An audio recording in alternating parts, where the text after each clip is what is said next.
What it do, everybody? Welcome back. TikTok Trash Tuesday in the house. Oh my goodness. I listen. I sound better than I did last week, so that's good. We are moving in a positive direction. It feels so. I'm all about that. We got a whole bunch of TikToks and stuff for us to talk about today, as per usual. Bronson walking around, planking like a dog. I almost started just to say mean and horrible things, and we don't need to say any of that. But welcome back. Thank you for tuning in on this Tuesday, as we do. I want to say nearly every Tuesday. It's not every Tuesday. Every now and then we take a little skippy on this, but we're back here today, despite me being drastically tired. So just change my mind, change my spirit. Let's get these numbers up. Hit that like and subscribe button, as well as the hype button if you are on the mobile. And just say something in the chat. Write your favorite number. Whatever your favorite number is, write that in the chat and let me know the number below. I'm curious. I'm curious as to your number.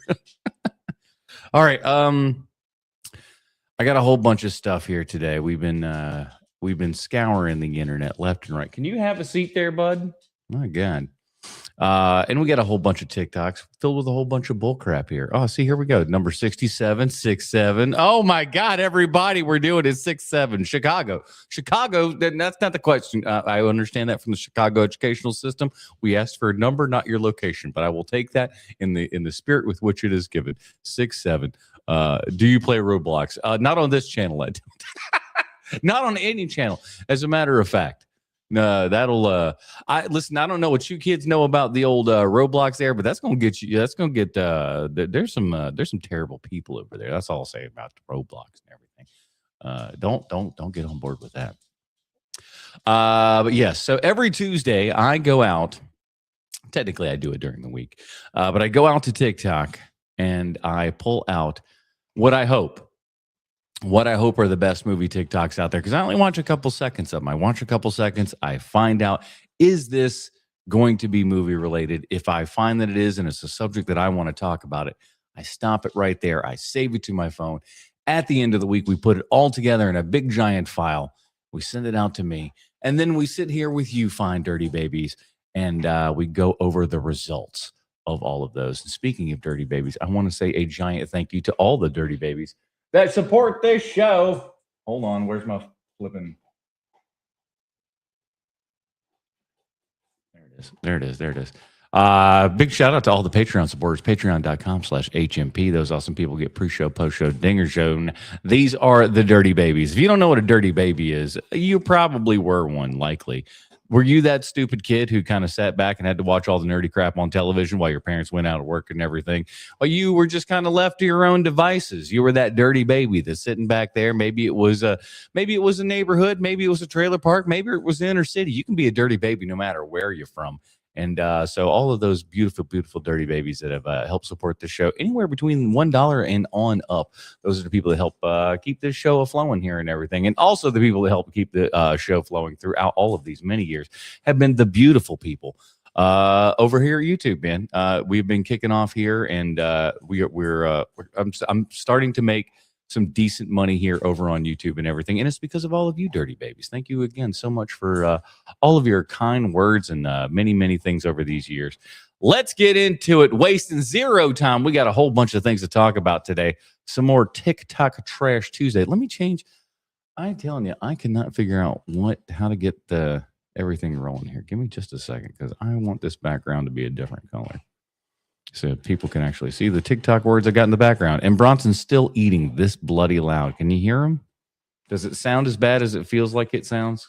Because it sounds like he's yapping and crunching up a damn storm. That's just how he kind of rolls over here. But he's almost done, so we'll get into it.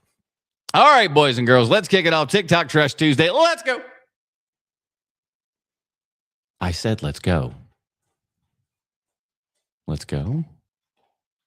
Let's go. Cicada, a bamboo, Lovecraftian horror. Well, I do see one thing here. This is at the Plaza in Atlanta, a fine theater in the Atlanta metro area. Independent, If you haven't visited the Vista in Atlanta, do yourself a favor. We're at the Plaza Theater in Atlanta, Georgia. I say Vista. I tell you, I've been there. I've literally been inside this building many times. I saw the 36 Chamber Shaolin there. A couple other flicks while I was in Atlanta for a hot second. At the Buried Alive Film Festival. We made a film called Nymphal. I'm the writer-director, and this is the lead actor. Buried Alive is one of the coolest film festivals I've ever been to. I think it's really well organized. The film curation has been amazing. You can tell they put a lot of care into every aspect of it, and we're really excited to be here. I was very glad that he didn't write any dialogue for me because I'm bad at memorizing lines. Basically, he just described over the phone like the kind of things he wanted me to do for each scene. And then when we talked about the movie, it was a completely different thing. Because, and I cooked up some ideas and bounced them off. Made a lot of films before. Yeah, we've made films together before. So we had a rapport going into it, and we had a lot of really good back and forth for scenes. You know, I was kind of weird when we were making it. There's like 2 or 3 moments where he really freaks out. I needed it to be a nice ramp up and not just be, you know, oh, he's freaking out again for like the 3rd time. The best way to follow my film work is my Instagram. The link tree there has a link to my YouTube where you'll be able to watch the film. We also have a trailer for our new film, Trevor Lies, and we'll be releasing there in the same spot. Cool. Like I said, I had no idea what these movie TikToks are here and everything. And apparently Atlanta's got their own little extra film festival that I wasn't aware of. Very, very cool. I saw this comment. I completely agree. I have cheesecake. I wish I had cheesecake. I love cheesecake. Cheesecake's a good one, everybody. All right. I mean, you think that he done brought you to the... Is this the worst first date ever? Can anyone tell what we're looking at here by frame number 1? I think it's quite easy for those of you dirty babies out there who enjoy this. That is The Fly with Jeff Goldblum and Gina Davis. And yeah, that's their first date. I don't think a lot of people really realize that. It's like at the beginning of that movie, they're at a cocktail party, they're mincing around there and everything, and he's trying to impress her and all that kind of stuff. And like she's kind of playing the game here and everything. And yeah, she goes through and what she thought was just like, hey, here's this quirky guy who can play a little jazz piano and whatnot and everything. Let's see what he's got to. Oh my God! To the back cave and just automatically started playing the piano. You talking about this is a bad idea? Again, that's one of those things that is just like, oh, Jeff played piano, so we write in that the character can play piano. It's giving Diddler. Yeah. It's giving. Is it not like this? I don't know. Beethoven, bruh. Hey, what's that Ducati motorcycle part doing over there in the corner? Which, by the way, is what David Cronenberg modeled that little pod there after is a Ducati motorcycle part. Now, what's that over there? Designer phone booths. Yeah. Very. You're right. I do see your comment. You're right there, Vanilla Ice looking fella. I have the perfect stipulation. All right, this is sneak preview. I did, and this was an accident that I put this. I'm not going to skip over this. That's a Bruce thing you can't know about, kids. Sorry, that's a Bruce secret lab that I'm not going to be. I can't give that out to the public. There, keeping it quiet. Have you noticed the resurgence of the hot chick? Talk to this one. Okay, let me tell you something, boys and girls. Because I don't have any money right now, I haven't gone to see this new Sam Raimi flick. But if there's anything that's going to get me to go to a Sam Raimi flick, you know it's going to be Rachel McAdams. I think I'll be all right with that. Let me tell you, because I don't care what people say about the movie. It is a pop culture mainstay. Everyone knows the poem. Everybody. Are we the same age? We were probably in the same era. There's like a window era that like this wasn't, it's not like it's research for me. I'm sure just like you, like I loved this movie as a kid. Rachel, maybe until now, thought that this was like a bit that I would do to her, but I would literally just be like, I love the hot chick so much. And she'd be like, like she'd crack up and like. You're making fun of me. I know. It's no, and that's what he said. He was like, I'm not. Oh, April. Gosh. Listen, you know, there's something to be said about movies that you watch when you're younger, even if they may not be considered, you know, wild, crazy, cinematic awesomeness here and everything. Sometimes they're just fun. Sometimes they're just fun, stupid flicks that you remember from being a kid. Man, ain't nothing wrong with that. Yeah, no, it's. Can I pay you to say the N-word? You can attempt. Yes, please attempt. You know, it's boys genius. are cheats and liars. There's such a big disgrace. They will tell you anything to get to second baseball. Baseball, they thinks he's gonna score. If you let him go all the way, then you are a whore. Horticulture studies flowers, geologist studies rock. See, and like you can see Rachel McAdams jumping out of her skin here and everything, but it's cute. It's cute. It's like that's awesome when a movie affects you that way, and where you can just kind of like start prattling it all off here and everything.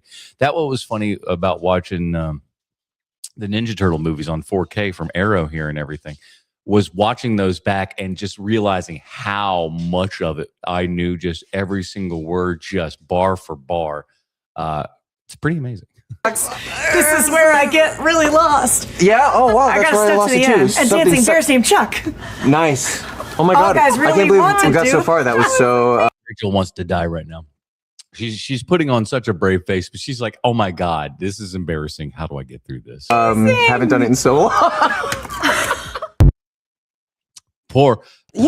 Poor everybody. This is a great one. I watched this. I don't normally watch the full TikTok, but I did watch the full one of this one with Jodie Foster here. This is a good one. Think about this. Who forgets that I was the original Annabelle in Freaky Friday is AI. So if you go on like ChatGPT or any of those things and you say like, hey, what are the Freaky Friday movies? They say there was an original, which is the original with Jamie Lee Curtis. And then there's the second one that just came out. And they don't mention me. AI has no recollection. Have you ever seen Jodie Foster this happy? I think that's the way that we get Jodie Foster, to start having she's doing fine, don't get me wrong, but have an even bigger career than she has right now. It's just like, stop it. Just ignore all the things that she's done in the past. Look how happy she is not to be remembered for the original Trading Places. Or Freaky Friday, whatever the fuck. It's all the same shit. But to have her be the original gal and then to go like, we don't even know what that is. What are you talking about? Of the 70s. I haven't seen the brand new one, but I did see the other one. And of course, I love Jamie Lee Curtis and Lindsay Lohan. And it is funny how different it was, right? Because it was a different time period and all of that. And Jamie and I laugh about that because she's a very good friend of mine. So we do laugh about how we were in that same movie. I do love how she is just so happy not to be included with something. That is so anti-Hollywood. It's fantastic. Where she's just like, they don't remember. I'm so happy they don't remember me. Oh, it's great. What's the problem with de-aging technology? Shouldn't we be celebrating revolutionary visual effects breakthroughs? We should, but the problem is that even though that we have those, there's many cases with which we don't know when and how to implement those special effects properly. The Irishman is a fantastic example of it being shown to us in a horrible way. Because number one, the de-aging wasn't all that good in The Irishman. Like, it looked okay, like from a technical standpoint, but when you had guys coming out later and like literally doing better jobs of it for free on the internet, that's when you got to go, hey man, maybe you rich Hollywood boys ain't all you cracked up to be. Is some jamoke out in Wisconsin or whatever who's got a copy, a blender, can put together a better looking version of a Hollywood special effects than you did with your untold millions of dollars. But again, the problem with that then is let's just say that it looked as good as the secondary market ended up making it. The problem again with this was that, and I love Martin Scorsese. I think we're all big giant Martin Scorsese fans here, and if you aren't, get out. But I think even we have to sit back and look at it at an objective pace and say Scorsese screwed up when he was doing The Irishman, because he was putting the face and performance of this, 80-year-old actors, but putting them in young face, essentially putting them in young face, but their bodies are still all old. If you would have put their faces on like a younger body and stuff and had somebody that was like more spry and everything, that would make more sense. But when a 40-year-old man goes to beat up on somebody and he moves I beat him up, it doesn't sell. It doesn't sell. Well, let's look at Indiana Jones and the Dial of Destiny, which is maybe the most advanced example of de-aging. Most of the movie features old I Harrison hope we go Ford back to that picture because I want to see that halo of light over that dude's bald ass head again. That was fun.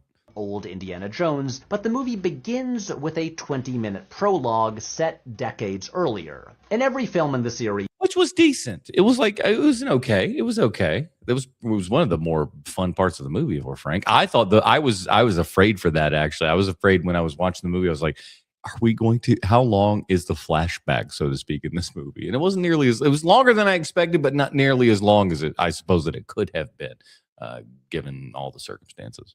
Indiana Jones is always introduced in dramatic fashion. Except for Crystal Skull, where they made it bad, and then George Lucas comes out or Spielberg comes out and goes, yeah, that's George's idea. That's George's idea.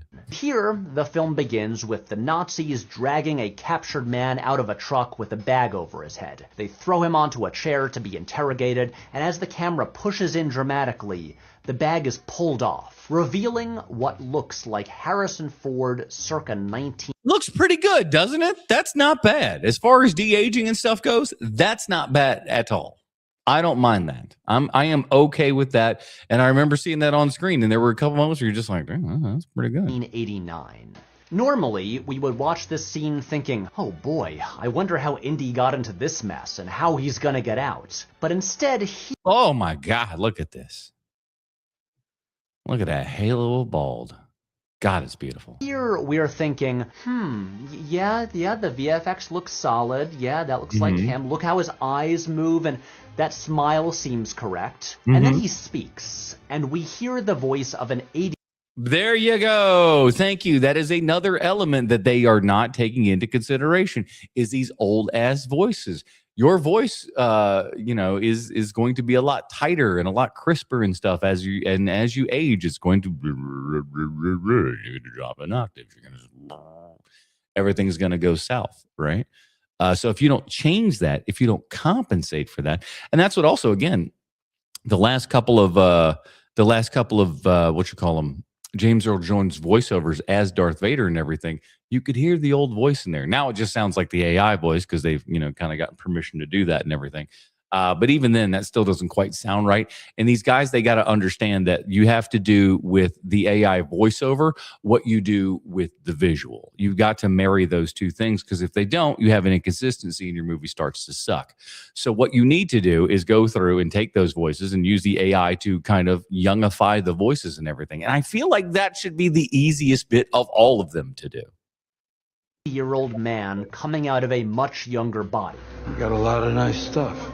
Other people's stuff. And so see, exactly. It's like, why not boost that? Why not, just tweak it a little bit, bring his voice up, flatten it out, smooth it out. There's so much that you can do, and you've got so much at your disposal. Why are you sitting on your hands on this with Lucasfilm? It's surprising. For this entire 20-minute sequence, which is trying so hard to convince us we're watching a long-lost Indiana Jones movie, every time Ford's face is on screen, we're ripped out of it. Even if we're not actively trying to, we are subconsciously scrutinizing the effects. Yeah. 1,000%. Noticing split-second moments where the movement isn't quite... Yep.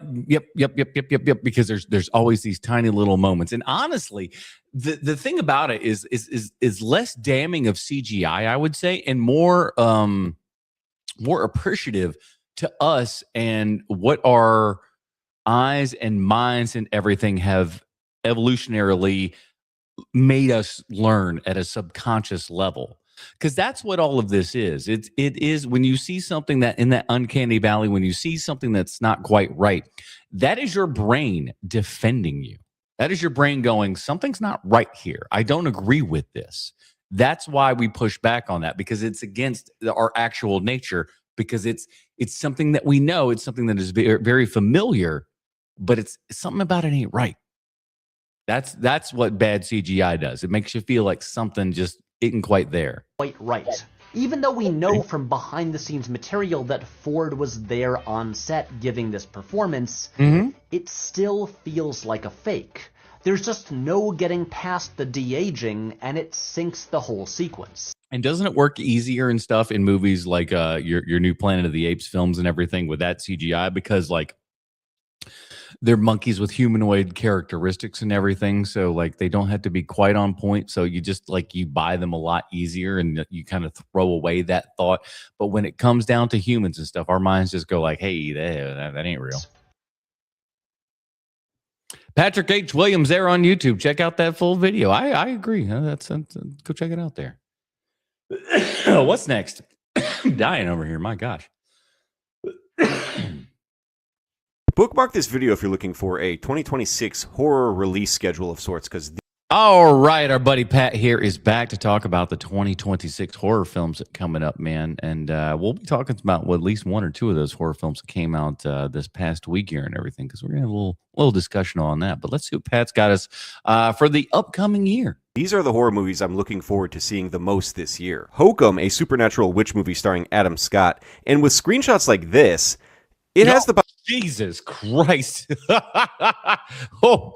Oh, I don't know about all of that.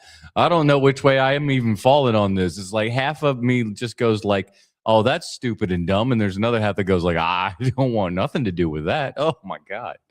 Possibility to be the most disturbing movie of the year. There's been 7 Resident Evil movies, none of which are good. But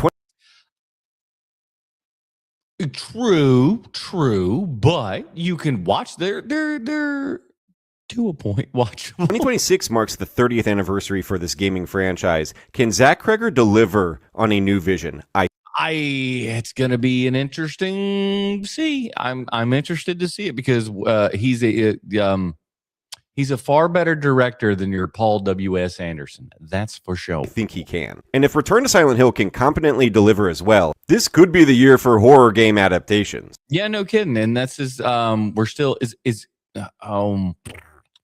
half the guys that were involved in the last Silent Hill flick are coming back from this one or whatever. And that one was, while not perfect, was decent. The Backrooms is the newest from A24, and it's loosely based off of a creepypasta of the same name. Oh man, they've been talking about this one for fucking years and stuff, man. The YouTube kid that did the Backdoors video, if you guys have seen that, or the Backrooms video rather. Wow, yeah, this has been in development for a while, so it's finally glad that something's moving with it.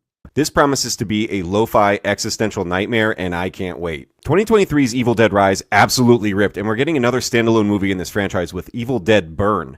I agree that I went into Evil Dead Rise not with very high expectations. I didn't really know exactly what I was expecting even going in, because I didn't like the remake of the Evil Dead / whatever the fuck you want to call it from what's that Spanish cat's name that did all those flicks.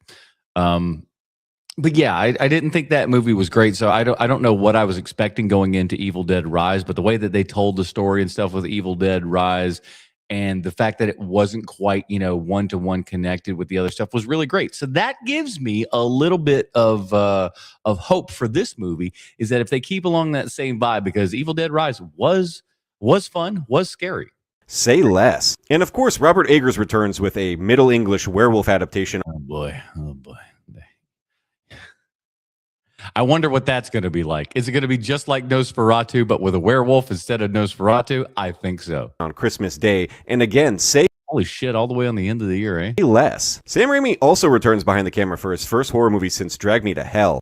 Bruce Leslie has seen it and says good stuff from it. It definitely needs to be on the list. I will be in theaters day 1 for Send Help. 28 Years Later was one of my favorite horror movies from 2025. I liked it. It was the 128 fill in the blank movie that I actually enjoyed. I didn't get to see Bone Temple though. And I trust Nia DaCosta to deliver with the Bone Temple. Well, it did not make any money. We can say that. Clayface may not look like a horror movie by all outward appearances, a DC movie about a lesser-known Batman villain, but this is written by Mike Flanagan himself and described as a body horror origin story. Okay, listen, if they do this right, and that's how I've been kind of like looking at the Clayface character for so long. And we did way back in the HMP days, Volume 1 days here and everything. We did an episode on that 2-parter in the Batman the Animated Series. Is it called Feats of Clay? Is that what it's called?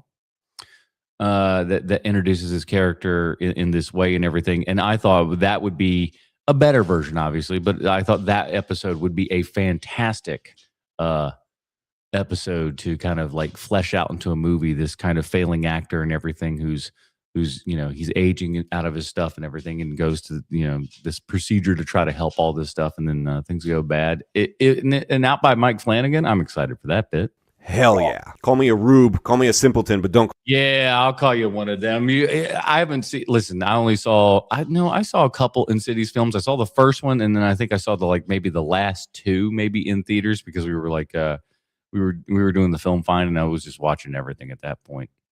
Call me late for dinner. But I'm not a big fan of the Insidious series. Because I'm excited for another Insidious movie. I loved both Curry Barker shorts, and I'm excited to see what he can do with a full length. And I specifically avoided the trailer for Obsession because I want to go into this as blind as possible. This has the possibility to be one of the best horror movies of the year. See, and I don't know nothing about it, and I'm not going to know anything about it. I'm going to take Pat's word on this, and I'm going to look at the Obsession, and when I see that in theaters, guess what we're going to do? We're just going to go. That is the way to do things, people. Get a little bit of word of mouth from somebody and go see something. Feet of Clay. Thank you. Thank you, MBD. Appreciate you, bud. What's next? Nigga, y'all remember you had to. How crazy is it's crazy how much work this took. Oh my God, this is very true. I think I stopped this on the second that I saw this little clip, and I was like, yes, this is something we need to talk about. Life used to be more difficult, children. You had to actually go and get a newspaper to see what type of movies was gonna be in this shit. Niggas didn't have internet and shit, bro. Nigga had to go after, find a little junkie on the street who's selling newspapers and shit. Pay him Find a junkie. 50 cents for a newspaper. That shit sound crazy. And then get the newspaper. And then 50 cents. What do you want? What is it? Sunday? you read what type of movie. That's how I knew we was going to the movies. Cause my mama always buy a newspaper. I'm like, oh my shit, we finna get a new, we finna go to the movies. I be just like this. Shit, I be like, cool, let me get fly, get fresh. Even though I ain't had no drip back then, but fuck it. Then nigga, look at this shit. You got Transformers. We can go watch the Transformers, Bad Teacher, Green Lantern. And listen to how long ago that was. That wasn't that long ago. Those movies aren't that old. The Green Lantern. Holy wow. Mr. Popper's Penguins. I remember that for X-Men. I didn't get that far. It's like, you remember those old timey films like a Green Lantern with Ryan Reynolds? These classics. There is no reason this dude right here needed to be that scary. Yes, that is 1,000%. That's where I stopped this because I was like, I agree with this. We don't necessarily need to go further to learn anymore, but I figure we might as well. Let's see what he's got. Like, there's not one logical reason he needed to be that scary. With no exaggeration, this is one of the scariest horror. Sunken in eyes, those friggin' teeth, the hat, the way that the angle that they shoot him at and everything.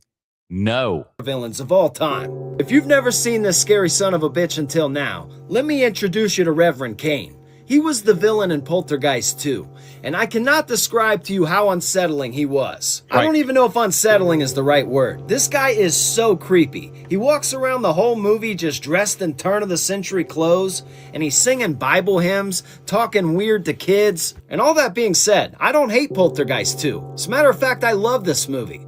I just hate this guy. But if we're talking about Reverend Kane, we need to talk about the actor who played him. His name was Julian Beck, and during the filming of Poltergeist 2, he killed 78 people. He had terminal cancer. Okay, maybe I was wrong. And he was fully aware of it, and he was aware that his looks were fading. So can I say this too? Just I'll jump in for half a second here. It is interesting when actors know about their own demise here and everything.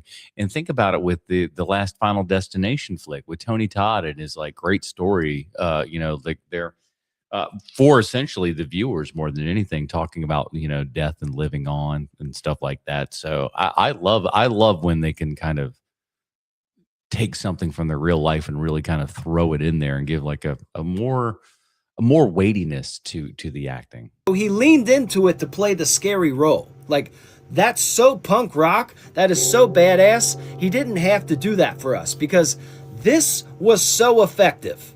Was I alone on this? Was I the only one afraid of Reverend Kane? Hell no, he's creepy as all get out, dude. You got all right to be afraid of that, man. No, that dude, if that was your sleep paralysis demon, you're out of luck, Jack. Is it controversial to say I do not want another serious Batman movie? It depends on what you mean by serious Batman movie. Let's see what she's got. Stop making him trying to make him realistic. Like, stop. I'm tired of it. I agree to a point. Let's see where she's going. Seen it? I'm bored. I like the Batman movie I thought was really good.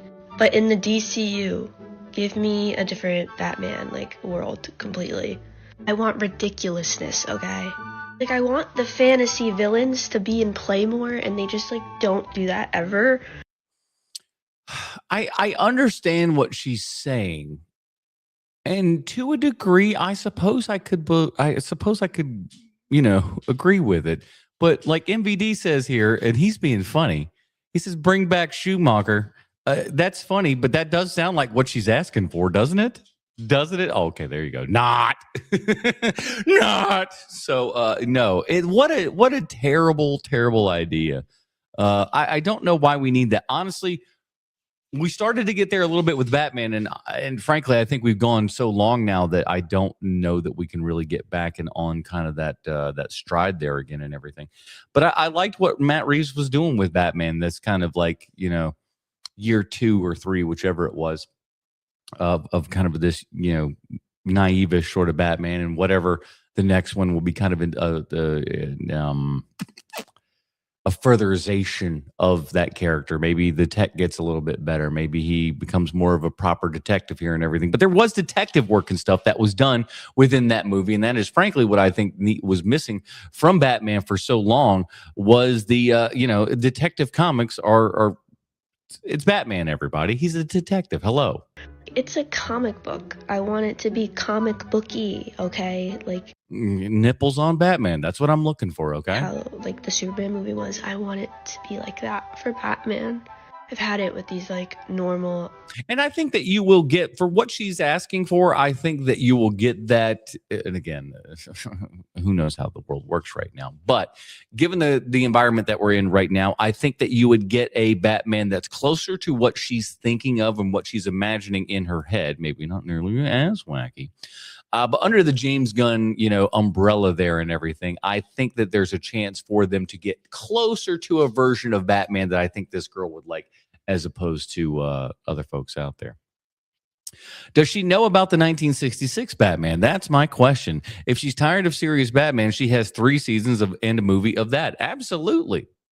Absolutely. You want to see the ridiculousness of it? Adam West Batman is right. It's right there.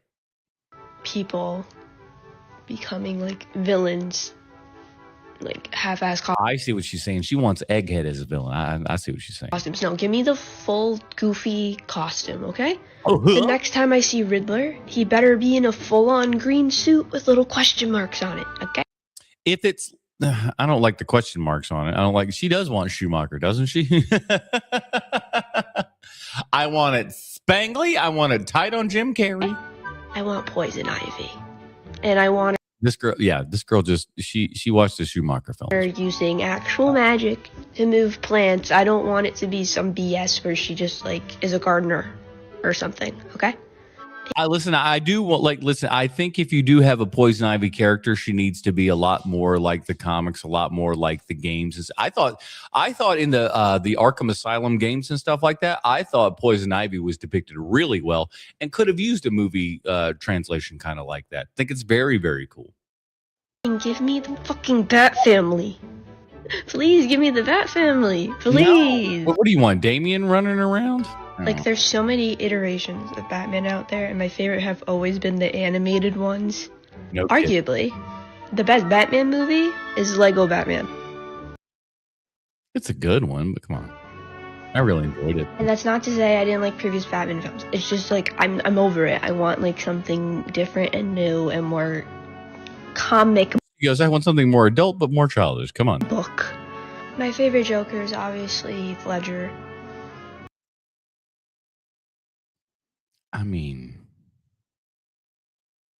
it's like my favorite color is green. But next one, if we get another live action one, I want all the white face paint on him. Colorful suit. I want him looking ridiculous, okay? He still looked a little ridiculous. Send this to James Gunn.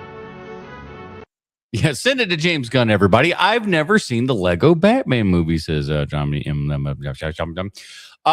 should. It's really good. The Lego Batman movie, it's very much aware of what it is. Michael Cera as Robin is fucking hilarious. It's really, really good.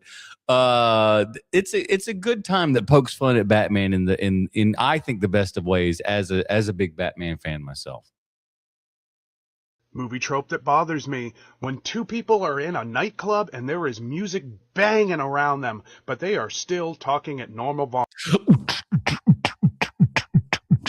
Oh, he is correct. I hate that too.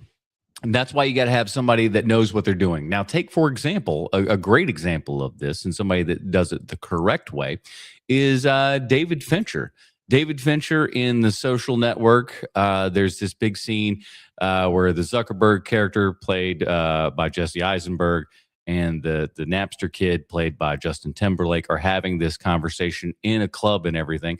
And obviously, you know, there's a big giant music and stuff going there. But when these two actors are there, what they do smartly in a lot of these times is they'll play like the actual playback music, and they'll play it like really loud so they can kind of get like a register as to how loud this music is. Then it ducks down for their lines and everything. So then they can just continue to talk really loud as if that's still going, because that's the level that you got to be at when you're talking with someone when there's a lot of music coming from the club. So you have to get up to that really loud level, because if you're still talking like this while all the is going on, it's bullshit. Yeah, good filmmakers will remedy that. Like they'd actually be able to hear each other. You can hear each other in those situations, but you could only do it if they are doing what you normally do in real life, which is projecting much louder. We have a crisis going on in film schools, because what do you mean most film students don't actually want to watch movies anymore? Brother, this is let me tell you something. Ain't nothing changed. There is a weird bit of it, man, because dig this. I went to film school in 2003. And there were cats in there who, as much as you would think, weren't interested in watching certain things, or weren't like, it wasn't like a curious thing to them. Like we mentioned it while we were talking about Amelie, and there was a guy who was like, he's seen Amelie. He saw, Children of the what you call it there, the other one, but he hadn't seen like Pulp Fiction, something like that. And it was just like, what are you even talking about? And then it would go on to further things, like, because, for example, we had the Lord of the Rings Trilogy Tuesday while I was going to film school. They sold out in Orlando in like 2 minutes, all the tickets. So I had to get tickets to Tampa. So I had to drive from Orlando to Tampa to see 3 Lord of the Rings movies, all the extended ones, back to back to back. No one I went to film school wanted to go. It's like, what are you guys talking about? The culmination of all 3 of these films coming together, The Return of the King is now debuting, and you guys don't want to go spend 12 hours in a movie theater watching some of the best shit you've ever seen? What's wrong with you, dog? Breaking my brain, this article that I saw yesterday, because what do you mean most film students going to film school have only seen Disney movies? What do you mean most of them don't want to see Francis Ford Coppola's The Conversation, when the greatest films ever made? What do you mean the fact that, when you can track how many movies students are...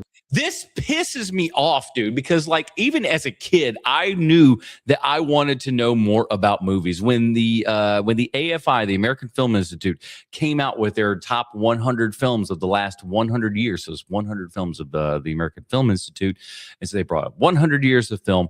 And there was this big giant checklist, and it came on at least for me, on a Blockbuster video calendar. And it was the last page of this calendar.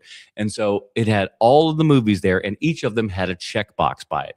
And my goal was, before 18 years old, to have seen all 100 of the top 100 films of the last 100 years. And I did it with ease. And it was so much fun. And I was like, I was a teenager, and I'm going like, I want to watch movies from the 1920s and the 1910s and stuff. I want to see, like, and as a big movie fan, I wanted to see where all the movies that I love came from, where, what was attractive about all that stuff. watching. Less than 50% are actually starting the movie, and about 20% are actually finishing them, and most people are just multitasking while watching movies. This is not an individual failure, this is a societal failure, and I want to talk about ways that you can actually change and shift your attention span in order to start hitting kids that aren't paying attention to stuff. Just kind of give them one of them. Watch movies, because I don't think this is sustainable. You can do things to make your attention span better. When you go into the movie theater, right, put your phone away. I don't know how many people are young people who are in the... Okay, I'm going to go one further, because I don't think you should just put your phone away. Frankly, if I had my druthers, it would be just like a comedy club, and your phone would be in a Ziplocked pouch that gets put in a little safe thing until you come back.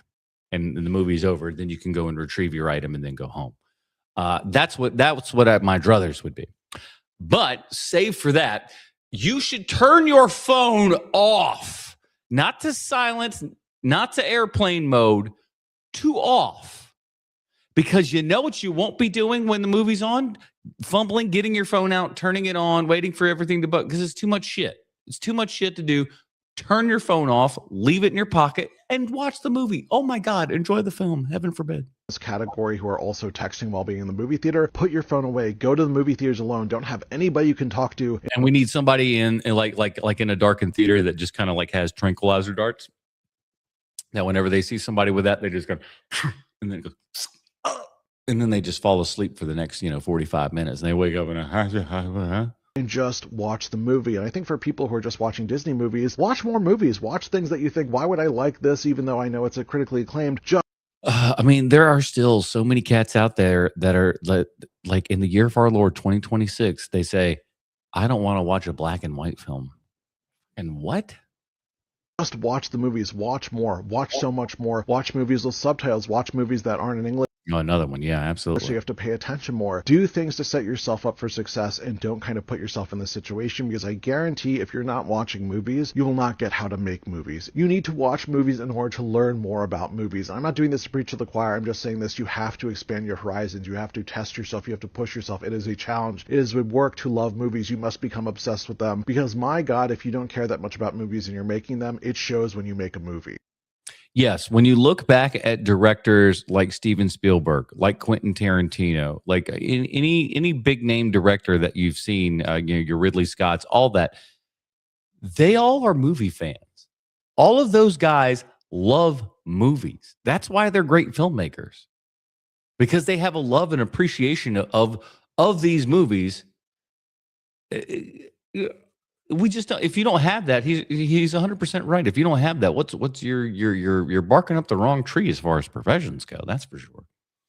MVD says, I enjoyed the Arkham games. Poison Ivy was one of my favorite parts, and not just because she was dressed in tight, intimate skirt. And yeah, exactly. That's right. I mean, like, listen, but it looked good too. Didn't it look good? It like great design on that. I wish we'd take like fuck, man, just make an Arkham movie, So this is funny. This is on Friday. All right, so this here's Markiplier, everybody. Markiplier is a big, giant, successful YouTuber here. Real name Mark Fishbach, and he's a successful guy. He does a lot of great stuff. I've enjoyed some of his content over the years. I've never been the biggest of Markiplier fans, but I don't dislike the guy. I think he seems like for the most part, a genuinely decent kind of dude here and everything. Far too handsome, and his voice is just too mellifluous for everyone. I think he needs to stop that. That's a little bit annoying. But I do enjoy Mark's programming. I think he does a good job here, and he directed a movie called Iron Lung, which was out this week in theaters, made a whole bunch of money, and then Hollywood decided that Mark's movie didn't count, which is a little bit sus. Box office numbers. I'm number one, right? I milked. You're not the only person to say this, MBD. Markiplier is swole Joseph Gordon-Levitt. I've been hearing people say that. So, or something akin to that. So you ain't the first. You won't be the last, I don't think. Look at Bronson up there on the couch where he's not supposed to be. Isn't that great? He just does it right in the middle of the show. He's just like, I'm going to sit in the couch. Well, I'm going to sit in the couch because you're not going to yell at me. You're not going to yell at me on camera. You're not Hassan Piker, so you're not going to shock your dog. You're just going to let him be. He's going to sit on the couch. I need a new couch, everybody. Hit that like and subscribe button. He's damn near ruined it. But here's Mark talking a little bit about what's kind of happened with his movie and the folks over there at the Internet Movie Database, and in conjunction, because they bought them, Box Office Mojo. A little shenanigans going on. Let's see what Mark's thoughts are. Did a lot. I said it. It was very funny. I knew that Sam Raimi's movie was going to pass me eventually by the end of the weekend, but I was like, haha, I'm number one. But then I didn't see this yesterday, but here's Saturdays. So this is Saturday, right? I swear I was on this list, but Iron Lung isn't here anymore. There's no numbers for Iron Lung. They took me off the chart.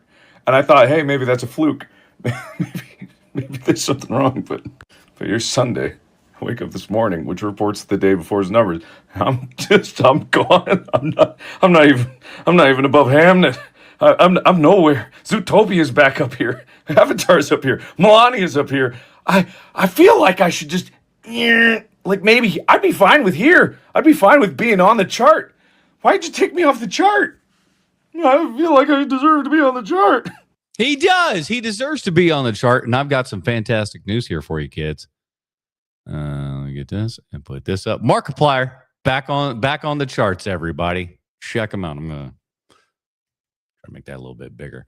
So Iron Lung is back in here. $17.5 million right under Sam Raimi's Send Help. Worldwide, $20 million worldwide for a movie that had zero marketing, zero push and everything. It was just literally Mark on his YouTube channel going, hey, go please watch my stuff. And then there's a reason that I kind of do want to watch this movie, and I almost watched it today, but the movie theater closest to me only has one showing, and it was at 7 p.m., and I wanted to do this show today, so I didn't go watch it. But Mark has kind of has done some like horror-y elements and stuff in his videos and whatnot in the past. So I've been I'm curious as to see what he had cooked up there for us and everything. But I've also seen some people say, like, there's been mixed things, good stuff, bad, not necessarily bad stuff, but people are saying, hey, it's not perfect, but Mark's swinging for the fences here and everything. And for a movie again that had $0 behind it compared to everyone else in Hollywood, $19 million is not bad. And that does have to have Hollywood shaking in its boots a little bit, going like, oh, geez, I don't know what this is. And this guy did this with $0 and came in just under Sam Raimi's film, which, cost a lot more than that. All right, let's go. These TIE Fighter targeting computers are pretty iconic imagery, featuring heavily in the decisive moment of the climax of A New Hope. Always thought they were very cool looking. And yet this detail, which has been on screen in front of our eyes since day one, has kind of gone unnoticed. There's quite a bit of text on these screens, but what does it actually look like up close, and what does it say? The original Star Wars trilogy has been scrutinized like no other film franchise in history. And between millions of fans watching these films, it's amazing that new discoveries are still being made over 40 years after the release of the original film. And today, I'm excited to share yet another discovery. Due to the small text size and the generous light bloom around the letters, the text on these targeting computers is basically unreadable, the exception being the more legible numbers, which have been identified for a while, including this cheeky 1138 reference. Oh, shockaroo. Even in Rogue One, the designers at Blind Limited, who have handled most of the screen graphics in live-action Star Wars since 2015, and who took a great deal of care to match the aesthetic details of the screen graphics, actually cheated a little bit here, using a different font for the numbers and completely obscuring the text with... Boy, I hope somebody got fired for that. Ugh. Blown out light bloom. And what this suggests is that even the Lucasfilm archives didn't have reference that was clean enough to reconstruct these screens accurately. Now, I've been working with the exceptional Star Wars font researcher and artist Ender Smith in a quest to font researcher? Okay. Uncover lost and unrecognized written languages in the original trilogy. Ender Smith has noted that many of the languages we see in Star Wars were likely made using a special kind of decal known as dry transfer lettering, which was popular throughout the 60s, 70s, and 80s as a cost-efficient way to get interesting fonts in an era before digitized typefaces became accessible. Dry transfers were sold as sheets of letters, which can be rubbed off or transferred onto paper or hard surfaces using friction, letter by letter. Their ease of use made them popular tour with graphic designers, amateurs, and more specifically in the case of Star Wars, prop makers, and special effects artists. We see evidence of this process in other effect shots of the original trilogy, such as fonts that are cut up and remixed to make spacey numbers and letters in things like electrobinocular displays. But unlike these examples, the TIE Fighter targeting computers are pretty fuzzy. It wasn't clear at first if these were, for instance, just blurry text with otherwise recognizable letters. So in order to get a better springboard to work from, I set to work on tracing and reconstructing these letters to the best of my ability. God, I love nerds, don't you? This is a problem that he's cooking together a solution for a problem that doesn't necessarily exist per se. But I kind of love it. I kind of love and I'm learning a lot here. I didn't know anything about this. This is good stuff. It soon became clear that we were working with some very angular letters. Providing these to Ender Smith gave him a specific style of letter to hunt down in dry transfer lettering catalogs. We were hopeful, but didn't really expect to find an exact match. After all, it was possible that the letters on screen came directly from the imagination of an artist. 3 hours later, I received this, a dry transfer catalog sample of an obscure font known as Chariot.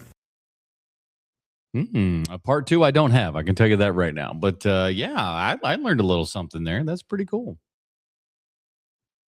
Best movies of every year since I've been alive. We got, in my opinion... This is hilarious to me. I stopped right there because I was like, best movie since I've been alive. And he was born in 1998. I was like a sophomore in high school. So that's when he was born. This was when I was hitting my movie stride, you know?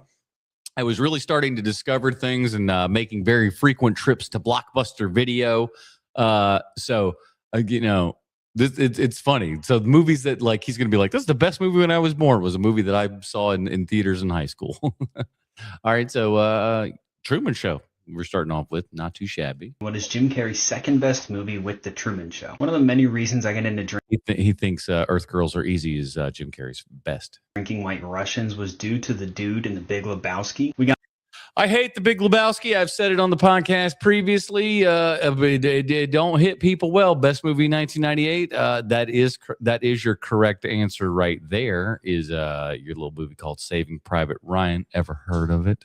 Still like maybe the best like 20 minutes worth of, you know, opening war footage ever in a movie ever.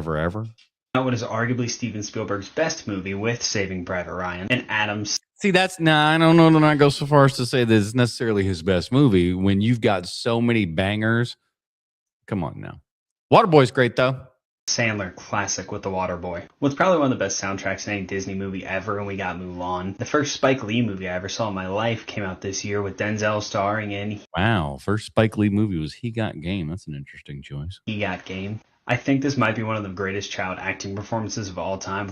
Look at it, we're back again. Lindsay Lohan in The Parent Trap. Matt Damon's my second favorite actor of all time, and this Rounders is great, everybody. I love Rounders. I think Rounders is awesome. Ed Norton is fantastic in that. Malkovich isn't good, but Malkovich is great in his not goodness. You know who is good in that movie, though? John Turturro. This year he gave us Rounders. We got the highly overrated. Don't want to close my eyes. Don't want to fall asleep because I miss you, baby.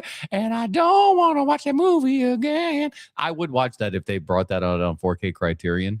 Take my money, please. Rated Armageddon this year, even though I think it's one of the worst movies of the year. My podcast co-hosts disagree with me. We also got Disney Pixar's A Bug's Life. I love Bug's Life. As well as other great... My favorite is the fat German caterpillar there. He's like, oh, hello, everybody.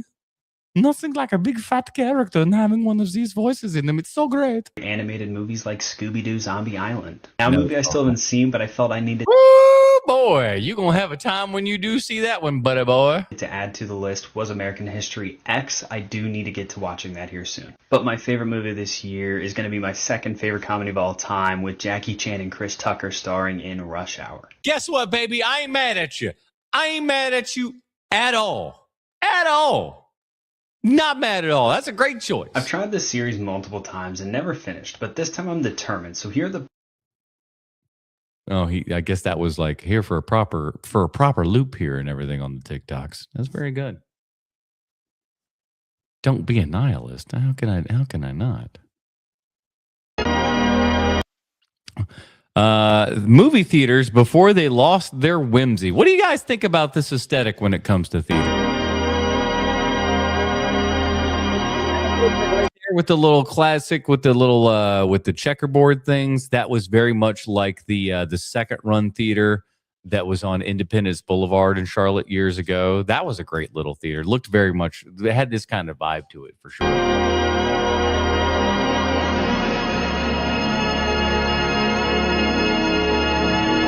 I don't know that movie theaters necessarily need to get to this level per se, but they could make them more interesting and good looking and cool.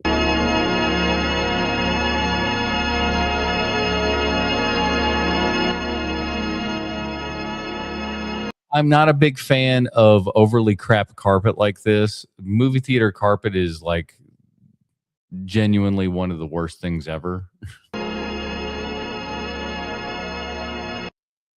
It's always so bad. I ain't mad at the Rush Hour choice. I only wish Jackie Chan would do more stunts. I have an idea for a Jackie Chan video coming up and not too awful long. I've been kind of mulling on it for a very long time. I just got to get the nerve to put it all together for you. A lot of you will disagree with this, but to me, it's a big red flag if a guy tells me his favorite movie is a comedy. Yep, I stopped it right here because I think that's an insane thing. I think that's an insane thing to say. Someone's favorite movie is a comedy. If anything, I'll go so far as to say that may be one of the best green flags I've ever seen in an individual. I think if your favorite movie has fun and whimsicalness in it, you're a better person than somebody who would say something dramatic or like, something that they would suspect others would hope they would say. That shouldn't be your favorite movie. Do you have any depth? If your favorite movie is a comedy, just don't say it. Are you speaking of elitist douchebags? That's this lady right here. The comedy's not good enough for. I tell you one thing, I'll put up fucking Blazing Saddles or Young Frankenstein up against the majority of things that this lady would probably say is her favorite movie. But she's one of these people who's just like, if it don't got subtitles in it, I don't want to see it. Just go with Shawshank. That's a basic. That's a basic bitch answer is what that is. Line favorite movie. If you say that, people are like, yeah. Yeah, you're a safe choice, little dum-dum who just says the same things. Oh, Shawshank Redemption, you mean the #1 rated movie on IMDb that every little joker and dipstick has ever said, that's my favorite movie. It's so simple. You a simple bee if you're doing that, man. Crazy. If someone's favorite movie is a comedy, that says to me that they love to laugh. Give me someone who loves to laugh any day. MBD, 1000% correct, sir. Oh my God! As opposed to like I watch War and Peace. 8 hours of War and Peace is better than a Jim Carrey comedy any day of the week. Give me the comedy person. Great movie. It should not be Dumb and Dumber. Also, it should not be Wolf of Wall Street. Someone's favorite movie. First of all, that's a good movie. I mean, just because you don't like the message and stuff that's in it, and it's kind of broy and some of the douchey, things that might have come from it, but that doesn't mean that it's a bad movie. I do think that if that is your favorite movie, it's a little bit of a red flag, but at least it's a Scorsese movie, for crying out loud. It's not a Paul W.S. Anderson film. He says so much about them. What is your favorite film so we can judge you properly, lady? That's what I always want to know. You're yapping an awful lot, but what's your film? Somebody has to take my wallet from me. I just spent $400 thrifting horror movies. This is what I say about horror fans. They ain't normal. They ain't normal people. They're good people, but they ain't normal. Because no normal person goes and spends $400 thrifting on. What kind of... All right, let's see what he's got, because I don't know. Do you want to see what I got? Yeah. So I am a regular at what I like to call pretty much heaven on earth. Wow. For thrifting. This place is incredible. It's called McKay's. There are several locations in my area. I go all the time. Wow. This is just their horror section. Look at all these fucking movies. I had a heyday. I found The Fog. I'm in this. I'll tell you this, though. If your thrift store has the protective things on it, what now? This vibe of I'm not going to buy movies unless they have a slipcase. So I found slipcase for The Fog. Oh, I see what they're doing. They're keeping it in those boxes so the slipcases don't go missing. Using that noggin. The Burning, Valentine. And then here's a look at just in general what I got at location 1, mind you. This is location 2. We went to I think 3 locations today. This is location 2's horror section. Maybe not as big, but still plenty of horror movies to choose from. This is my final haul out of... You didn't have a copy of Jaws? Okay. All the locations. I mean, I got like 5 copies of Jaws myself. I mean, I have 2 4Ks of Jaws. I loved this collector's edition anniversary of Jaws. Had to because there's no anniversary of Jaws editions out there. have it. I own like maybe 6 copies of Jaws now. You see, that's my point. We all have, everybody's got that. No, sue me.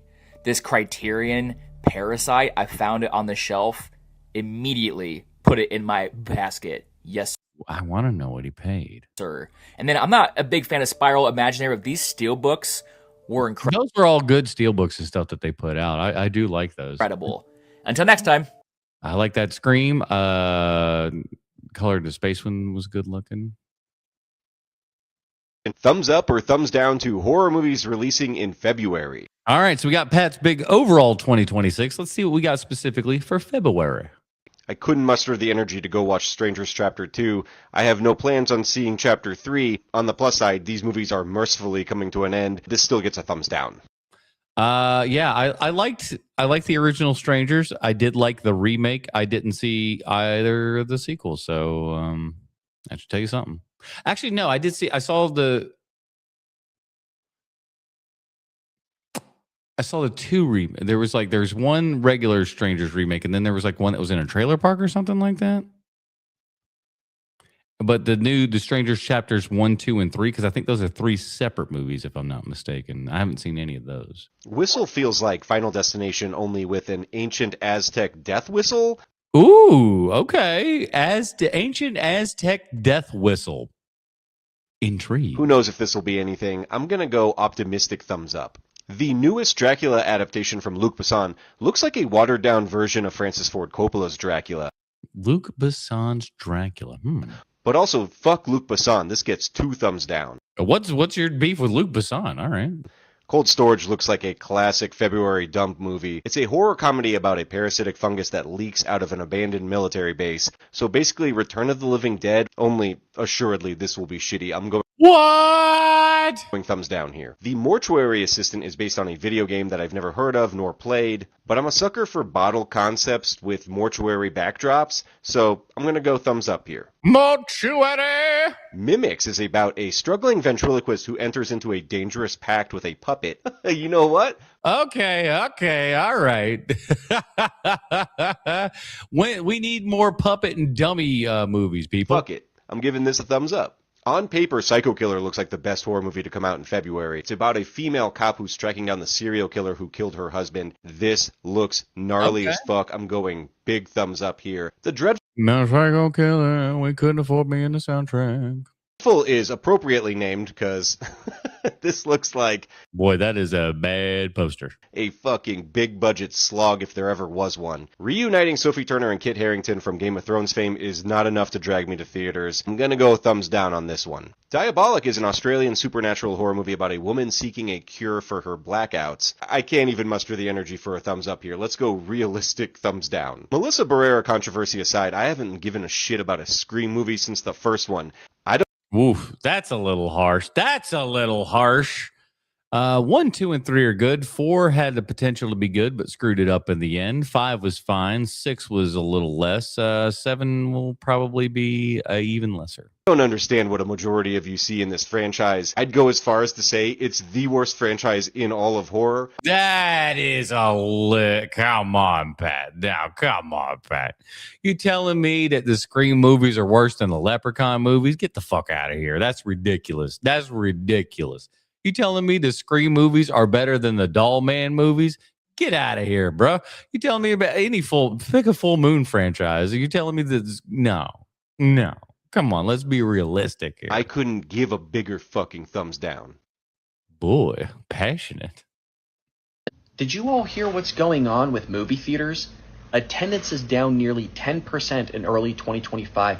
Well, I mean, it is January. And get this, box office revenue for quarter one plunged to its lowest level since 1996. I mean, heck, when was the last time you went to the movies? What movie did you see and how much did you pay? I mean, even the discount chains like Cinema World have filed for bankruptcy just to stay afloat. Regal, Alamo Drafthouse, and others have closed dozens of locations across the United States. I will say this. I think there's far too many movie theaters. That is part of the problem when there's 4,000 screens. Meanwhile, streaming services are getting better. Exclusive theatrical windows are shrinking from 90 days to as little as 17 days. I mean, that's barely over 2 weeks now. And Hollywood isn't supplying the mid-budget movies that draw real crowds. Theaters are trying everything to stay afloat.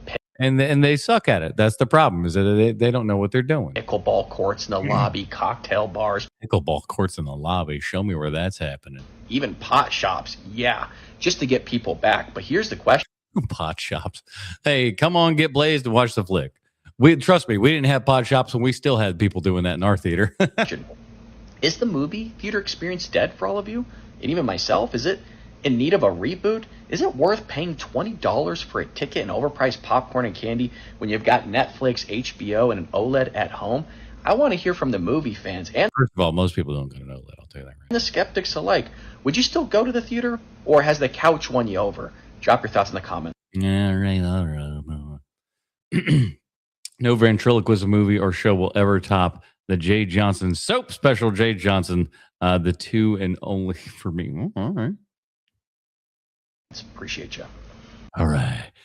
You guys know how I feel. Movie tickets should all be $5 Monday through Thursday. Every single show that's out there, popcorn, movie, and a drink should cost you $10 in total Monday through Thursday.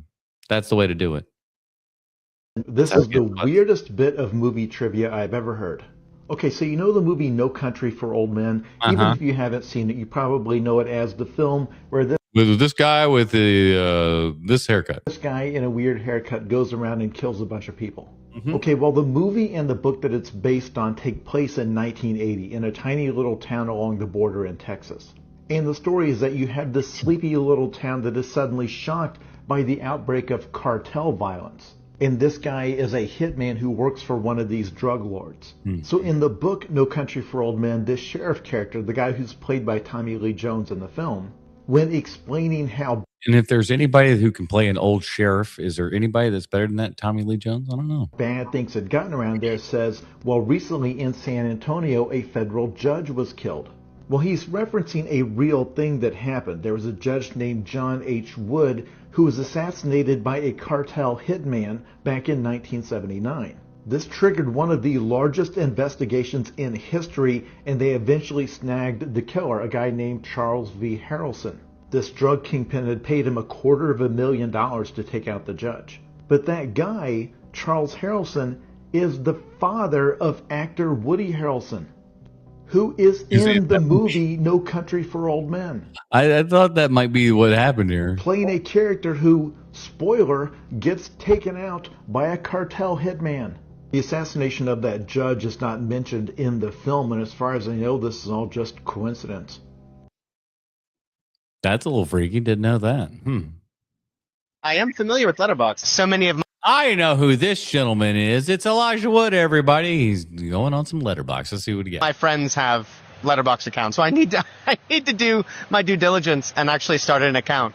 Oh, well, Elijah, first and foremost, it is surprising that you don't have one. He is a movie fiend and everything, and I think he would have a giant following on Letterboxd. And if you'd like to follow me on Letterboxd, I think the link is in the show notes. Hit the show notes and follow me on Letterboxd. I'd be reviewing stuff over there. I've reviewed over 2,000. Well, maybe I put stars on them. I put stars on over 2,000 films over there. So that's, go check out my taste. I'm going to go with the 4 favorite theatrical experiences. Right at the top of that list, E.T. Seen E.T. so many times, but I saw it for the first time in a theater at Sitges about, this maybe going back 11 years ago. they screened a 2K remastered edition of it, and it was in their large cinema at the Sitges Film Festival in Spain. And it's maybe the most emotional experience I've ever had watching a movie. It's so good. Yeah, if you get a chance to see E.T. on the big screen, definitely do it. There's so many movies that get changed. The experience enhances when you see them on the big screen, and certainly Spielberg movies have that effect. In a theater, I mean, that movie devastates me anyway, but man, like, it absolutely destroyed me. Still one of my all-time theatrical experiences. Eyes Wide Shut really stands out as an incredible theatrical. The walkie-talkies are gone now, right? Yes. I want to do a video on that too. I want to do a video on E.T. and how back in the day the only way to get the original uncut version was to buy a $100 box set, which I did. Because I went to the theater to see that 20th anniversary special edition of E.T. with the walkie-talkies gone, with the bathtub scene added, with the CGI eyeballs and other accoutrement on top of E.T. And surprisingly, not surprisingly, the CGI E.T. made E.T. look less real, which is hilarious. While trying to make it seem more real and more lifelike, you accomplished the exact opposite. Congratulations. Experience. I remember going with my sister at the Cineplex, the AMC Cineplex in Burbank. First of all, that's a weird flick to see with your sister. I think we all can agree on that. And since Elijah Wood and I are about the same age, also, you're a bit young to be seeing that in the theater, just by a little bit. I'll never forget walking out of that movie and being sort of just taken to that world. I really love that film. It's still... I hate that movie. One of my favorite Kubrick films. I know that's kind of divisive, but I love it. Is there going to be a Criterion 4K? Oh, I didn't realize. There should be. I would suspect most of his other films are there. Oh, amazing. Cool. Yeah. Shit, yeah. Mulholland Drive as another... I hate Mulholland Drive.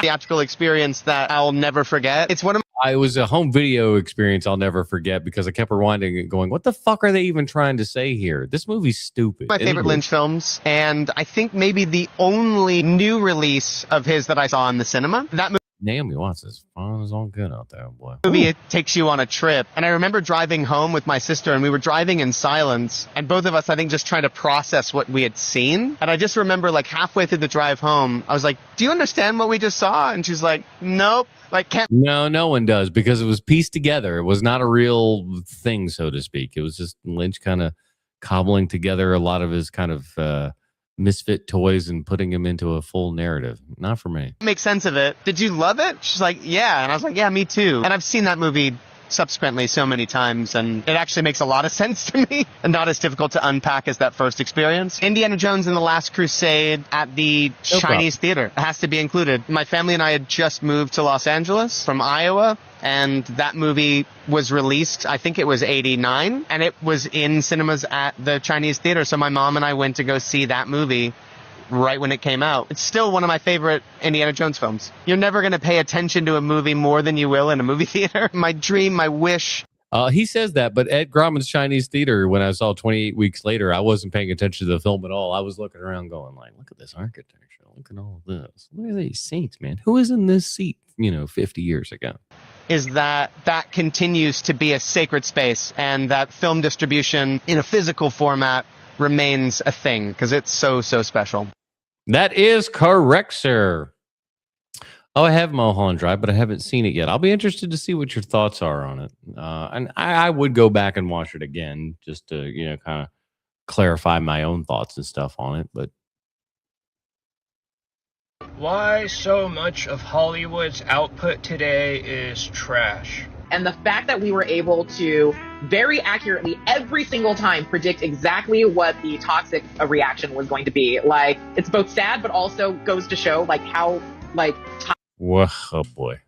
When she's throwing the word like in there 58 times, it's a well thought out thought. Tired and unoriginal these guys are, Now, first of all, let's be real. Her idea of toxic is probably very different from a normal person's idea of toxic. But regardless, that is a showrunner literally saying, we knew people weren't gonna like this trash. And we did it anyway. As we were making the trash, but we continued making the trash and released the trash anyways. When we like the trash is good. And if you don't like it, it means that you get to pay attention to us, and no one's ever paid attention to us throughout our entire lives. So when we shake the tree and, you know, like we're getting a little bit of attention, that's it ups those dopamine levels, you know? Look, at the end of the day, if you're going to make something successful in Hollywood, you have to understand that people that you don't like and people who you disagree with are going to like your stuff. In fact, you need them to like your stuff. Exactly. That is the biggest problem. And Hollywood at all is trying to advertise things and get a market for a market that doesn't exist. They're advertising. They're like, we need to get all the people. No, get the people that are going to be a fan of the thing that you're trying to sell them. Don't try to sell the, you know, don't try to sell a like a porterhouse to a vegan.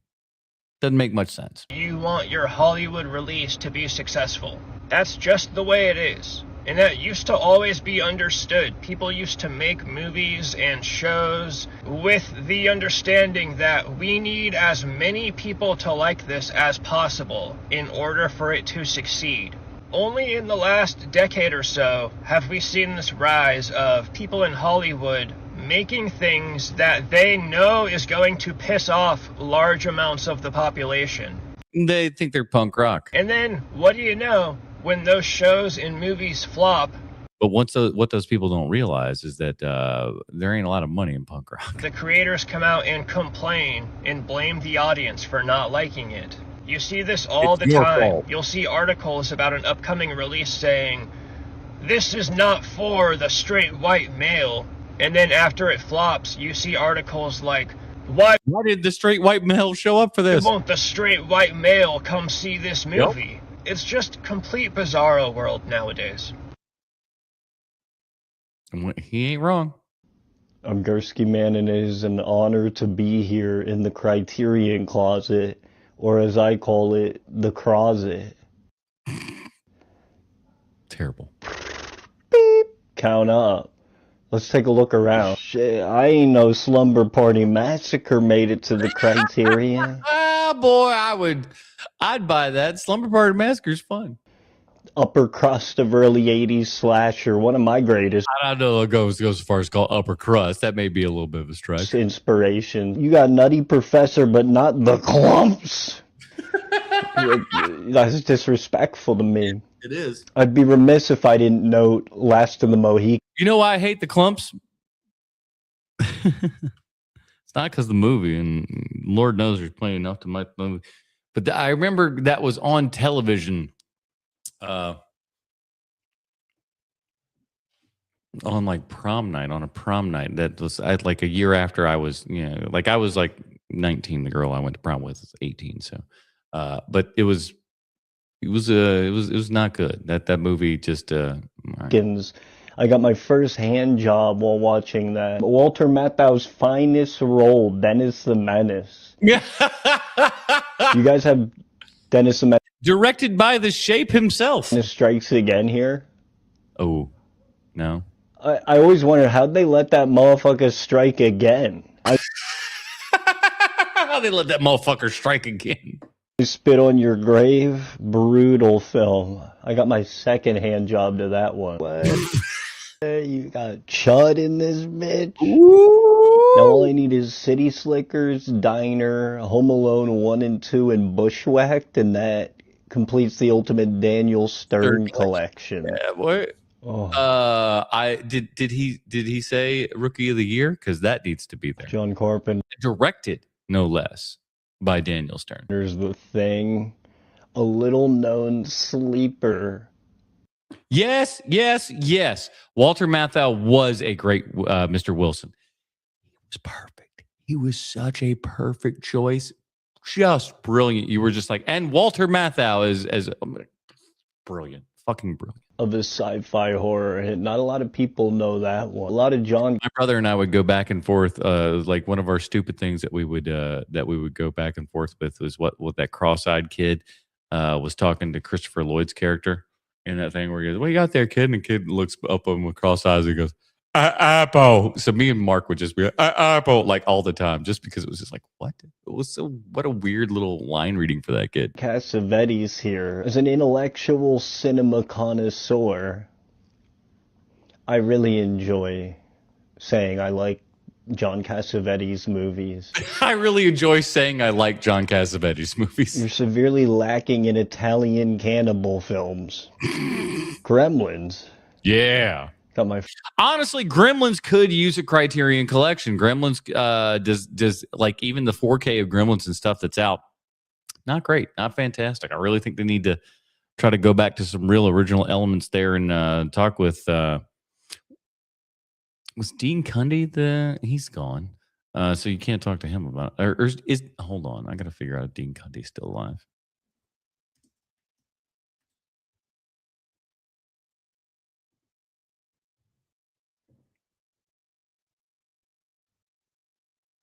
No, it looks like nope. Dean Cundy's still alive. Thank God. Yeah. So get Dean Cundy to fucking because I'm pretty sure. Let me look. Hold on.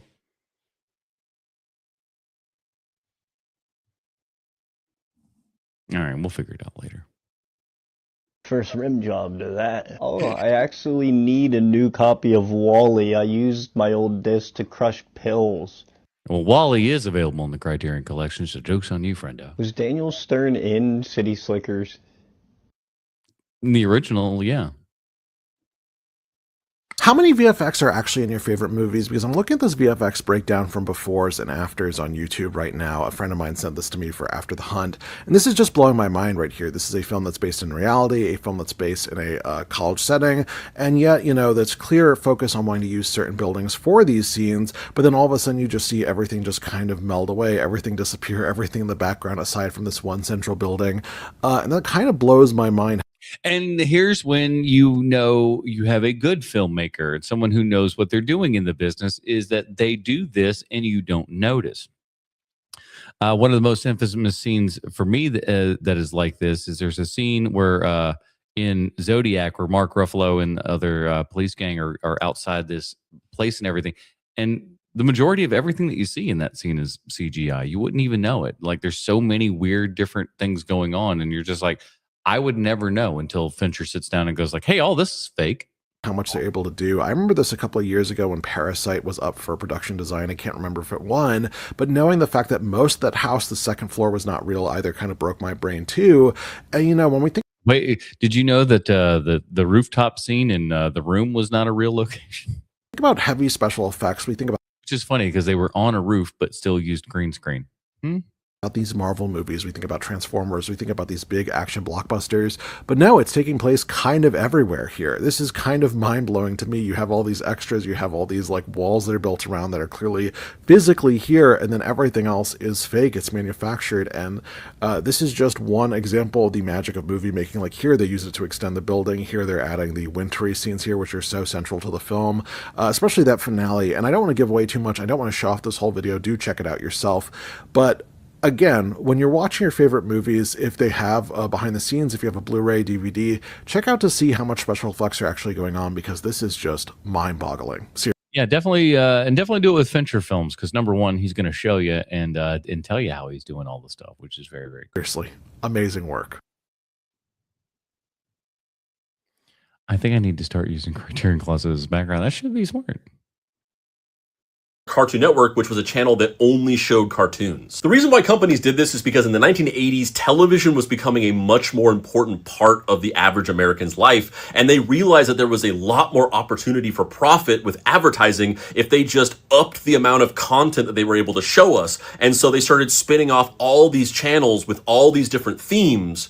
But the issue is that they just didn't have the content to fill the 24-hour slots. So the way these companies were able to fill out their 24 hours of programming was just by buying old libraries of movies and TV shows and then just playing them all day. This is the very reason why me, somebody who grew up in the 90s, has a vast knowledge of references from the 1930s and 40s. Isn't that great? Isn't it great that we have those things because we were fucking educated?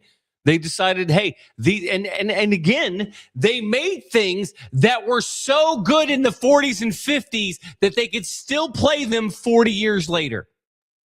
That's how good Looney Tunes, Merry Melodies, all of that Blue Ribbon shit was. It's so good that 40, 50 years later, it is still beautiful. Because I grew up watching Looney Tunes on Cartoon Network. Because Turner Broadcasting, the creator of Cartoon Network, bought the WB Looney Tunes library and used that content to fill their time slots. And if you're going to fill some time slots, why not fill it with some of the best animation and voiceovers in human fucking history? The reason why millennials have this vast knowledge of old pop culture is because when we were kids, television had become a very major part of our lives. Television too, but we also had movie stores and stuff, video rentals that we could go to.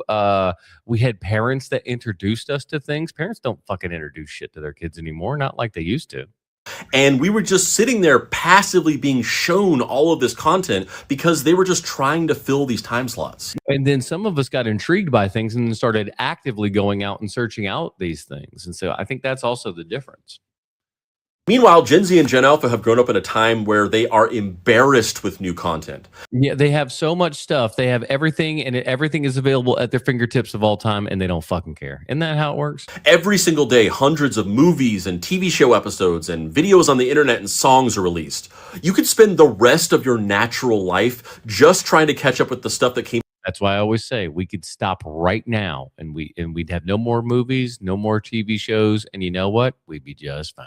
Just fine. So if Hollywood dies and goes into the sea, we're going to be all right. We still are going to have enough entertainment to last us at least the rest of our lifetimes, if not the lifetimes of several of those over. Last year.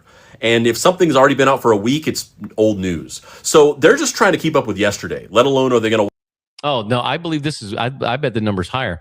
Only somewhat recently did I realize that maybe 75% of the Looney Tunes cartoons are only had Mel Blanc doing the voice. I would say it's higher than that. I'd say, I don't know the statistical numbers, but I'd say it's higher than that. He mostly did all the voices, men, women, children, all of it. It was just like, we just let Mel go. That's when you just see voice characterization, I think is what they normally call it, Mel Blanc. Pretty much just Mel Blanc on all those things. Watch some B movie from the 1970s. So a lot of millennials and Gen Xers make fun of them for this, but I think it's understandable. But what do you think? I think they're lazy twats that need to get their shit together. I think their parents are terrible, probably. Sorry, I know that's going to be half of our audience here, but I think a lot of them are shitty Gen X parents. Shitty Gen X parents whose parents themselves forced things on their kids or whatever, and they were kind of bummers, and because they didn't like their kids and or whatever, so they didn't like how their parents raised them, so they were like, I'm not going to raise my kid like that. And I think we got a lot of dumb kids on account of it.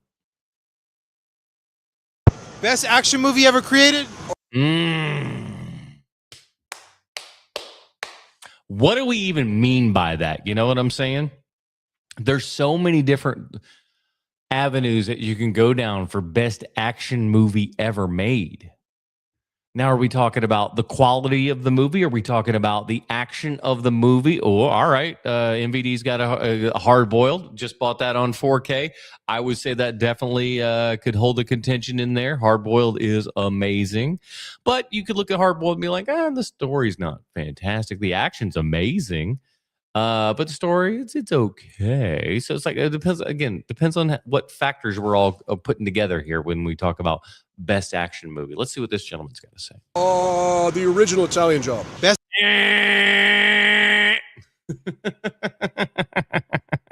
Come on, dude. The remake of the Italian Job was way better. You're fucking wrong.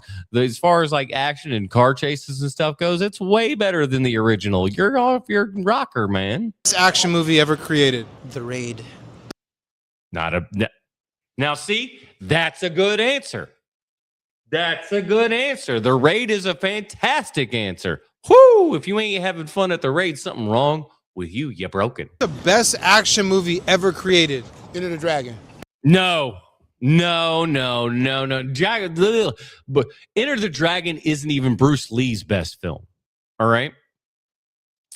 Anybody that tells me that, like, when they go like, oh man, I'm a big martial arts movie fan, I go, oh yeah, what do you like? And the first thing they go to is Enter the Dragon. I'm like, you sweet, sweet summer child. Enter the Dragon. That's cute. That's cute. What are you, 10? I think one more was Across 103rd Street. And Again, those aren't action films. They're good movies, but they're not action films. I like these movies, not action. Superfly is not an action movie. Across 110th Street is not an action film. What are you on, sir? Learn what an action movie is. Superfly. What's the best action movie ever created? The Bourne Identity. Well, I mean, like, listen, I don't dislike The Bourne Identity, but you need to see more movies, sweetheart. Batman Begins. Oh, my Lord. I didn't think we were getting into this. Oh, my word. Action movie. It's a good movie. It's not an action movie. Best action movie ever created? Hardcore Henry. No, Hardcore Henry sucks. Hardcore Henry came across as a fantastic idea, but the execution fell far flat from his expectations. Let's go. It's underrated. No, it's overrated. Kung Fu Hustle? Listen. Okay. Greatest. I see you with the Kung Fu Hustle, and you know what? I'm not going to sit here and argue with you. I feel like that deserves it more so than Enter the Dragon. Enter the Dragon is very good, still too Americanized. Best action movie ever created? Probably Spider-Man. Oh! Come on! Spider-Man? If you want to say it's the greatest comic book film, I'll even give you that one. But the best action film, Spider-Man? What are we talking about? My sons have seen Casablanca on the big screen, The Seventh Seal, as well as every episode of Space Ghost Coast to Coast and Car 54. Some Gen Z are making rounded geeks. Thank you. See, I was not talking about parents like Alex. See what I'm saying? That's the difference. Kung Fu Hustle is the best action movie and live action Looney Tunes movie as well. Agreed. It belongs on this list more than the majority of the other films that have been in these people's Tobey Maguire version. Back to the Future. 1, 2. I fucking love Back to the Future. You guys know my heart for Back to the Future. It is not an action film, you fucking idiot. And 3. What is the best action movie ever created? Charlie's Angels. Oh my God.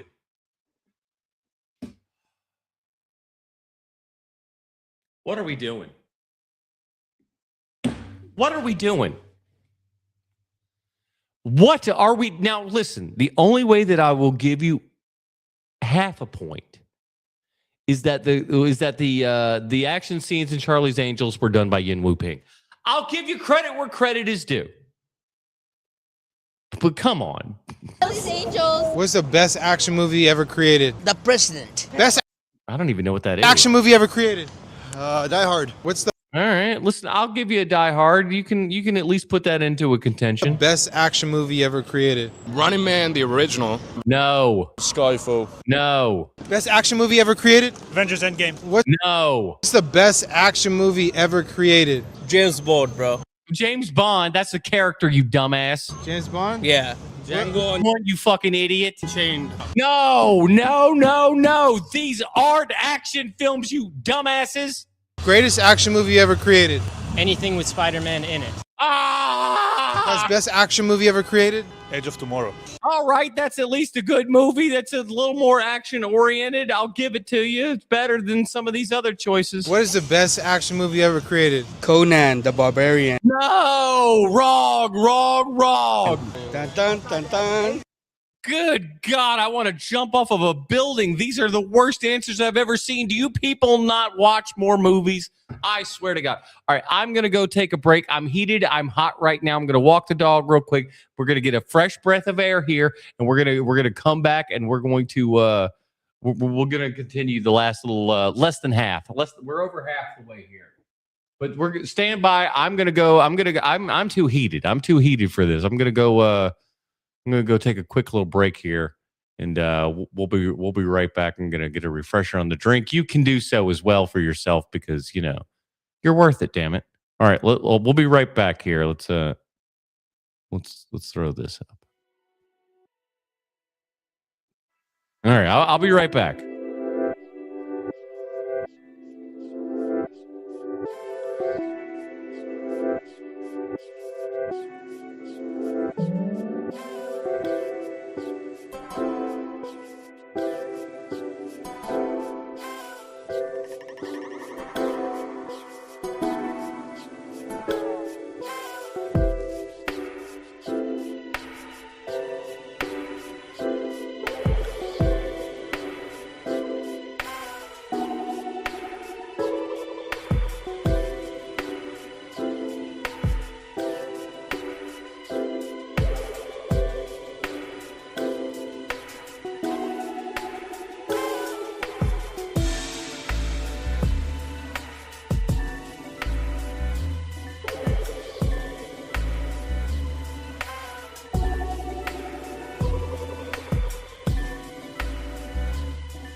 All right.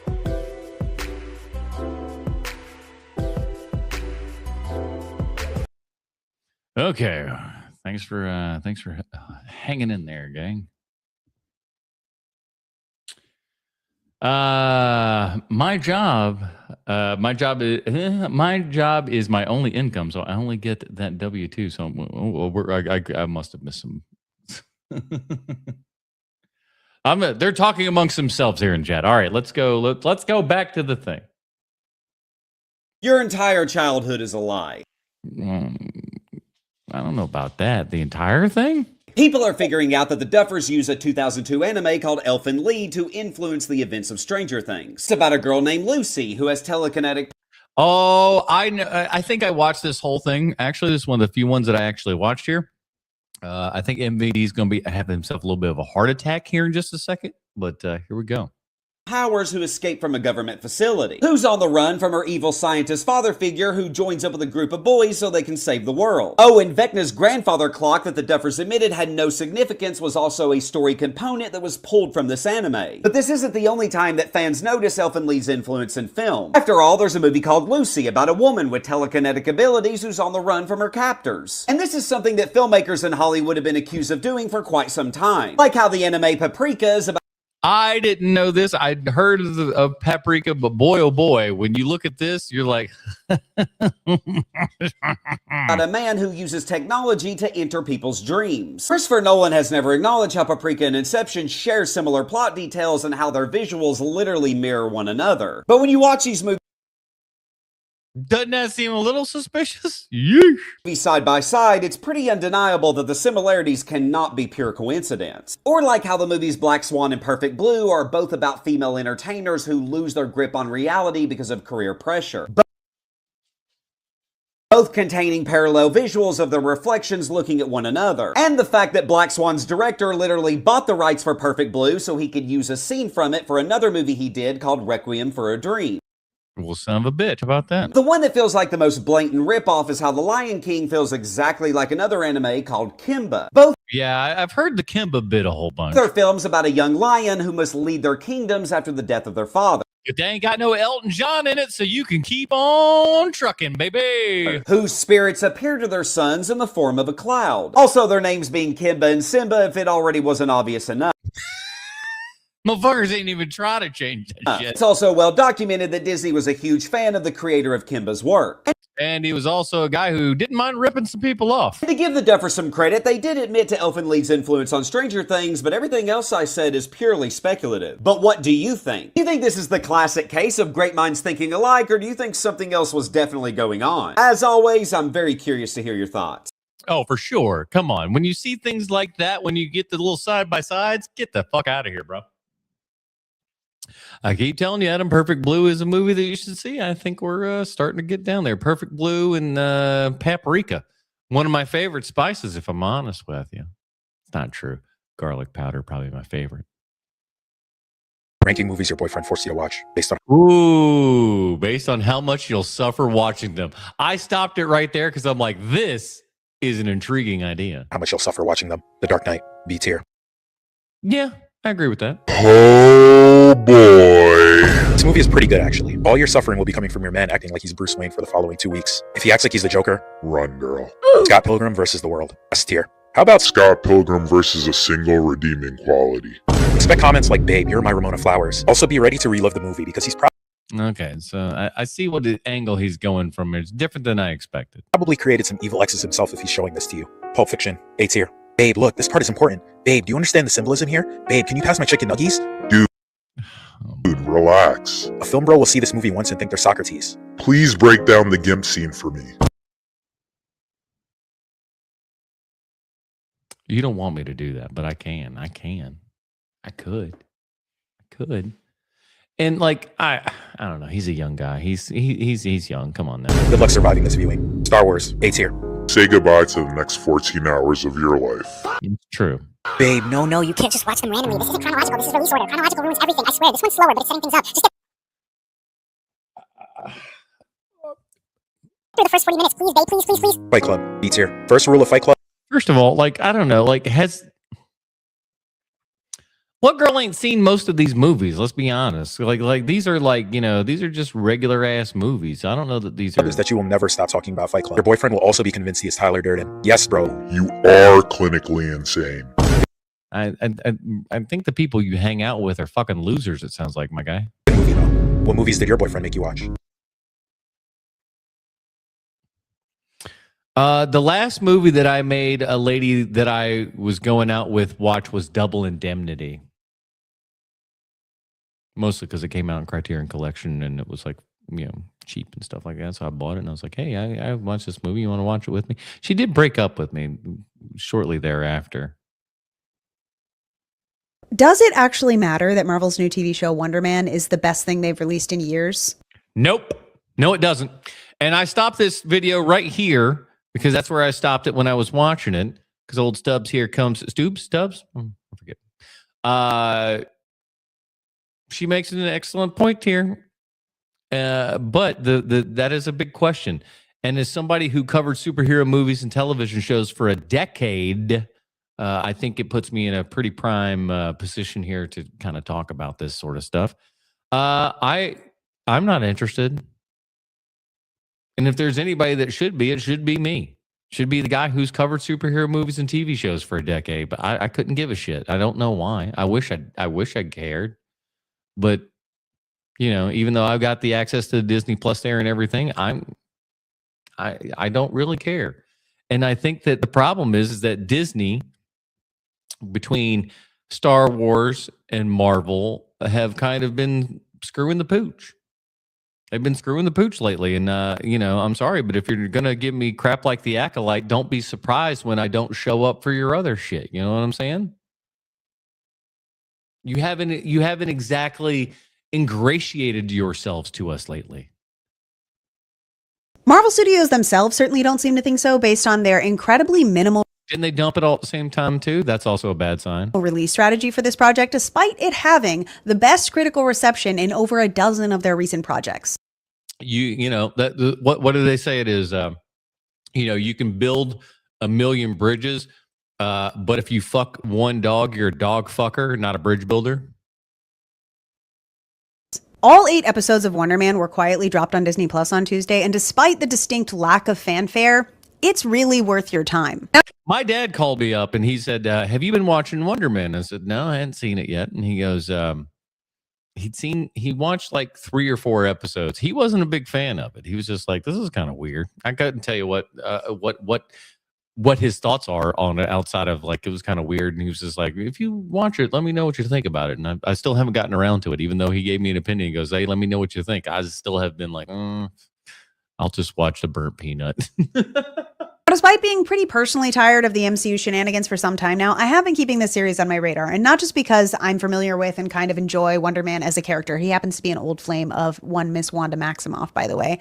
But because this series is created and showrun by Destin Daniel Cretton, who is also the director of Shang-Chi, which is one of the best I was going to say, why does that name sound familiar? Shang-Chi, that's it. Marvel movies in recent memory. Shang-Chi was all right. Shang-Chi was fine. Nothing to super write home about, but nothing to overly damn it. I'm also notably a huge fan of Yahya Abdul-Mateen, and I think his casting was fantastic. Obviously, I've talked about how much I love The Watchmen show, but also... Hey, listen, I liked Watchmen, but like, there's just something about his, like the bald head of his Dr. Manhattan that didn't make much sense to me. I didn't even much mind him kind of, taking on the Dr. Manhattan mantle, as it were, even though I would have preferred that wasn't the case. It was more like the makeup and the hair and stuff that kind of bugged me out on that. Because as a longtime Iron Man 3 defender, Trevor... That's what my dad told me most about. That kind of made me intrigued for it was the Trevor character is back, and I kind of love Ben Kingsley as the Trevor character. There's just something about that. Like, I know a lot of people were pissed off that it wasn't like the actual Mandarin and it was his character. There was something about the fact that it was Trevor and how Ben Kingsley's playing Trevor is always so much fun. I love what he's doing with this character, this pretentious acting guy. I think it's great. And honestly, now that she's mentioned that again, it does make me want to kind of want to watch it. Trevor Slattery is one of the most underrated and underutilized characters in the entire MCU, and this series corrects that. with a lot of style, by the way. Story-wise, Wonder Man falls somewhere between La La Land and The Nice Guys, which is one hell of an elevator pitch if you ask me. And that's before I tell you that in this series, Ben Kingsley actually says the words, "I feel like Stevie Nicks having coke blown up her bunghole." It's interesting because much like Thunderbolts, I feel like this project specifically harkens to something that people on TikTok specifically had been saying they wanted from the MCU for a very long time, which was stories that felt more grounded about real people existing in this universe where Sometimes, yeah. I mean, because it works well in things like Daredevil. superheroes just exist, which is actually something that is taken from comic books. Street level heroes, one of my favorite heroes, Daredevil, was all about this. It's a more human, grounded story that is less fantastical and more about the personal interactions of living in a world like this. Which, again, spoiler alert, is what comic books are about. That's comic books. Come on, that's why we read them. Simon Williams is one of the most interesting characters that the MCU has introduced in a long time, and it's because of the fact that he's incredibly normal. It's because of the fact that he's an aspiring actor in a world where being a superhero has become a faux pas and actually a liability. The MCU up until this point really hasn't gotten to delve very deep into how isolating being a superpowered or enhanced or whatever they call it individual in this world is. And that's one of the criticisms that I've talked about when I talked about centering this universe around a team like the Avengers as opposed to like the X-Men. And the dynamic between Simon and Ben Kingsley's Trevor Slattery is truly an odd couple buddy comedy for the ages. This dynamic is hilarious and endearing. But even more than that, what this series is saying about Hollywood, it feels like it's skewering the entertainment industrial complex more acutely even than the studio or The Boys does at times. And also commenting on superhero culture, and almost in a very self-reflective meta way speaks to the way the MCU itself has fallen out of vogue. And there's real artistic intention behind this series, which I feel is something that has been missing from the MCU for quite some time now, even in recent projects that I've enjoyed a lot. Like, the cinematography in this series is gorgeous and feels heavily inspired by like 1970s buddy cop comedies. It feels like it puts you in a time and place. It creates an entire motif around what it's trying to do and what it's trying to say. And that is awesome. This is overall not just a great Marvel project, it's a great TV show in general. But this is where I struggle with the Disney Plus brand. And I've spoken about this a little bit before when it comes to projects like Andor, which I feel deserve far more attention from awards bodies and mainstream audiences. But general consumers seem to have lost so much trust in the Disney Plus brand because of the amount of subpar content that they put out for so long that I feel like people don't even want to give it a chance. Yep. Because if you, it's the old saying, man. You know, fool me once, shame on me. Fool me twice, fool me once, shame on you. Shame twice, you know. And honestly, who could blame them? But this is one of the biggest reasons why the overall quality decline of the MCU has been generally worrying to me, because of the cultural impact that it has. Because when something as big and as popular as the MCU loses the interest of the general public and becomes essentially a legacy act whose most rabid fans only want it to replay its greatest hits over and over again, it stops creating culture and starts stalling culture. It's great that they're still creating great, innovative projects like Wonder Man. It's just a real shame that they don't seem to have any faith in it. And similarly, that audiences don't seem to. Meanwhile, I agree with all these statements, but I just have to say this right now because she's putting out a fantastic video here. But put your mic on your shirt. Everybody's got to stop holding these little lav mics. Lav mics are meant to be put on you. You don't have to do this. This is fucking dumb. We have to stop this. We have to stop. They'll trot out every fan favorite character from 50. Boo! Robert Downey Jr. as Doctor Doom is one of the most uninspired bullshits I've ever seen. They're probably, listen, I'm open to the opportunity for them to make it something that's going to be worth a damn, but I am not I'm not holding my breath. 15 years ago, who's already died, put him in front of a green screen and call it a day because they know it'll make them probably $1 billion. Anyway, Wonder Man is great. And by the way, works really well as a completely standalone series. You don't have to be caught up with anything else going on in the MCU. Not even Trevor Slattery. They let you know everything you need to know in the series. So if your superhero fatigue has started to wane a little bit and you kind of want to watch something actually interesting that isn't Avengers 17, I would check out Wonder Man. I really, really enjoyed it. That's a good sell on that. That's a good job. You may want to catch at least one episode of Wonder Man. Adam Josh Gad is in an episode and something very bad happens to him. You have sold me, dear sir. You have sold me. I thought they made really a really good buddy team. And of course, Andor's fantastic. I've also been wondering why people are holding their little mics up like that. Honestly, I think most of it comes from. I hate to be the guy who credits this guy with it, but I think it was Strawhead Goofy was the first doucher to start that one. But he did it with like the iPhone speaker on the fucking headphones there and everything, holding that up and doing all of this shit. It's just like, you guys are so stupid with that. Grow up. Who the fuck was gonna tell me that Speed was about a bomb that was gonna go off if a bus went under 50 miles an hour? I don't know. The fucking trailer? Do you guys remember the trailer in the ad campaign for Speed back in the day? Do you remember that? That was the whole point of the ad campaign, was telling you exactly what was going on in the movie. Pop quiz, hot shot. You got a bus with a bomb on it. They were telling you the plot the whole time. That's like, it literally is the whole thing. What are you talking about? What are you talking about? Do you know how many fucking film bros I've heard talk about this movie? Like, oh, it's the best movie. First of all, I enjoy Speed. What quote unquote film bros are telling you that Speed is one of the best movies of all time? How old are these people? No one ever said what it was fucking about. Yeah, that sounds cool. Like, I get it. A little bit, maybe. I mean, it's a cool premise. No. It's a great premise. It's a great premise. I only clicked on it because I was like, wait, it has Keanu Reeves and Sandra Bullock?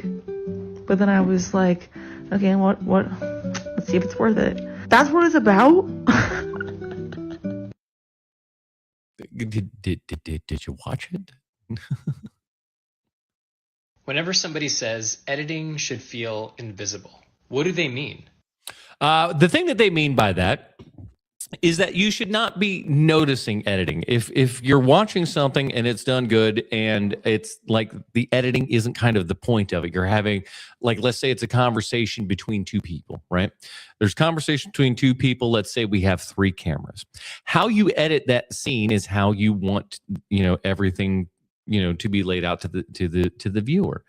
And you want them to feel like they are in the middle of this conversation, as if they are a person that is there. And the way that you do that is through editing, is that you say, hey, here's where I want your eyes to go. Here's what I want you to look at. And the way that you do it is invisible, and hopefully it's invisible. And the person that I think that put this together better than anybody is Academy Award winner Walter Murch. Walter Murch is Francis Ford Coppola's longtime editor and a whole bunch of other stuff like that. But Walter has, he wrote a book many years ago called In the Blink of an Eye. And what that book was about was all about editing and stuff, and his experiences on movies like The Conversation and Apocalypse Now and all that kind of good stuff. What his thoughts was that as you're editing, each cut should be like the blink of an eye. We blink our eyes all the time. We don't realize that that is something that happens. It's an involuntary thing that we do. It just happens. And because as you blink, the next thing is just exactly what you would have expected, the thing that you saw previously. That's how editing should be. It should be just like, boom, there's the thing. It's what your brain would automatically think that it should go to.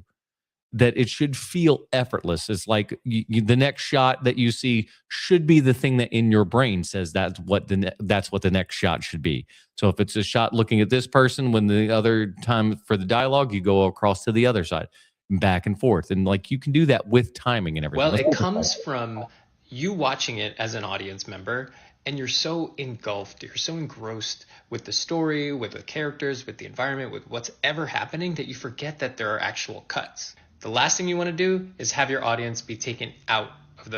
Unless you want specifically something like that. And I say that because, let's just take a very obvious and broad example of editing that you absolutely notice. In Darren Aronofsky's Requiem for a Dream. We talked about that a little bit earlier. and specifically what he got there, and he started with Pi, continued on with Requiem for a Dream. He's got a little bit of it in other movies as well. But what he is phrased as the hip hop montage, which was just kind of like that's when, whenever Jared Leto's character would get all high and everything, it would just go shoo, shoo, shoo, shoo, shoo, into like, here's a shot of the heroin, here's a shot of things bubbling up, here's the shot of it going into the vein, the eye, iris on the eye going out, just going in fast motion and everything.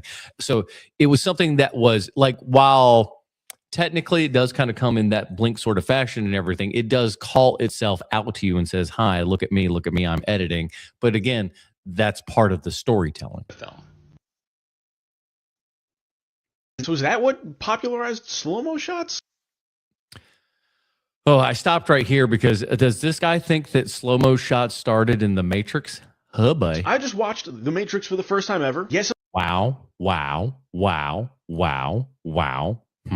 I'm late to the party. The Matrix came out in 1999. We are in 2026. But at the behest of my friend, I needed to sit down and watch this franchise, so he bought me it for my birthday. I am now getting around to it. Nice guy. So what can I say about the first one that has not ever been said before? Nothing. I was about to say, I don't think you can. That movie's been dissected to death and back. It's awesome. It's a great action movie. The slow-mo shots in it, in my opinion, I don't know. I would put that in an action movie. Yeah. If you want to start talking about, greatest action movies, you can put The Matrix in one of those categories. I'll put that up for a nomination. You can put that name in there. But when you're talking, Charlie's Angels. Know of anything before it that really utilized them in the same way? And I know in like the early aughts and like the 05 to 2015 range, so many action movies were using that slow-mo stuff to like. Okay, it's slow-mo stuff. Okay, let's talk about what he's talking about, because he doesn't know what he's talking about, unfortunately. What he's talking about when he says slow motion is bullet time. And that was very unique. It was very interesting at the time because it was doing something that was kind of physically impossible to do. We can make dolly tracks that go around characters and everything, but you can't put your dolly, you can't put a rocket on the back of your dolly to, shoot your slow-mo shot, start on point A, and then come around a horseshoe to point B in 2 seconds while somebody just goes backwards like this. You can't just rocket ship right around that. So they had to figure out a way. So David Guetta, I think is his name, was the special effects supervisor on that movie. Came up, I don't know if he came up with it, but somebody came up with the idea of taking all of these 35 digital cameras, these 35 millimeter digital cameras, whatever APC sensor size that was back in the day. I don't want to get all fucking whatever.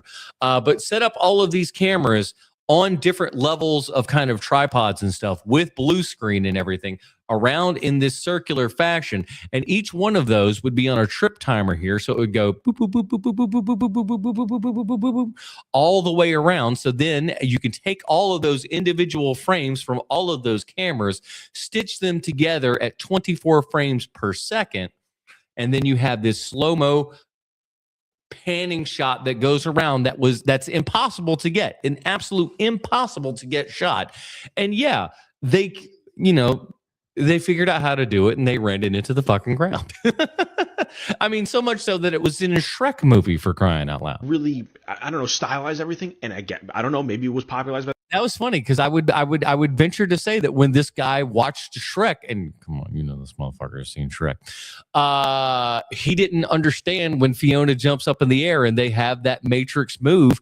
He didn't know what that was a reference to. The Matrix, maybe not. Maybe it's something else that did it. But it feels like for me, The Matrix is what capped it off. Beyond that, the movie's awesome. Obviously, it's got Keanu Reeves. He's incredible. I love Keanu Reeves. I don't know anyone who doesn't. Is it safe? I'm not I like Keanu Reeves enough, but people talk about Keanu Reeves like he split the atom or something, and I'm just like, he's all right, guys. He's not a fantastic actor. I'm sure he seems like a very nice man.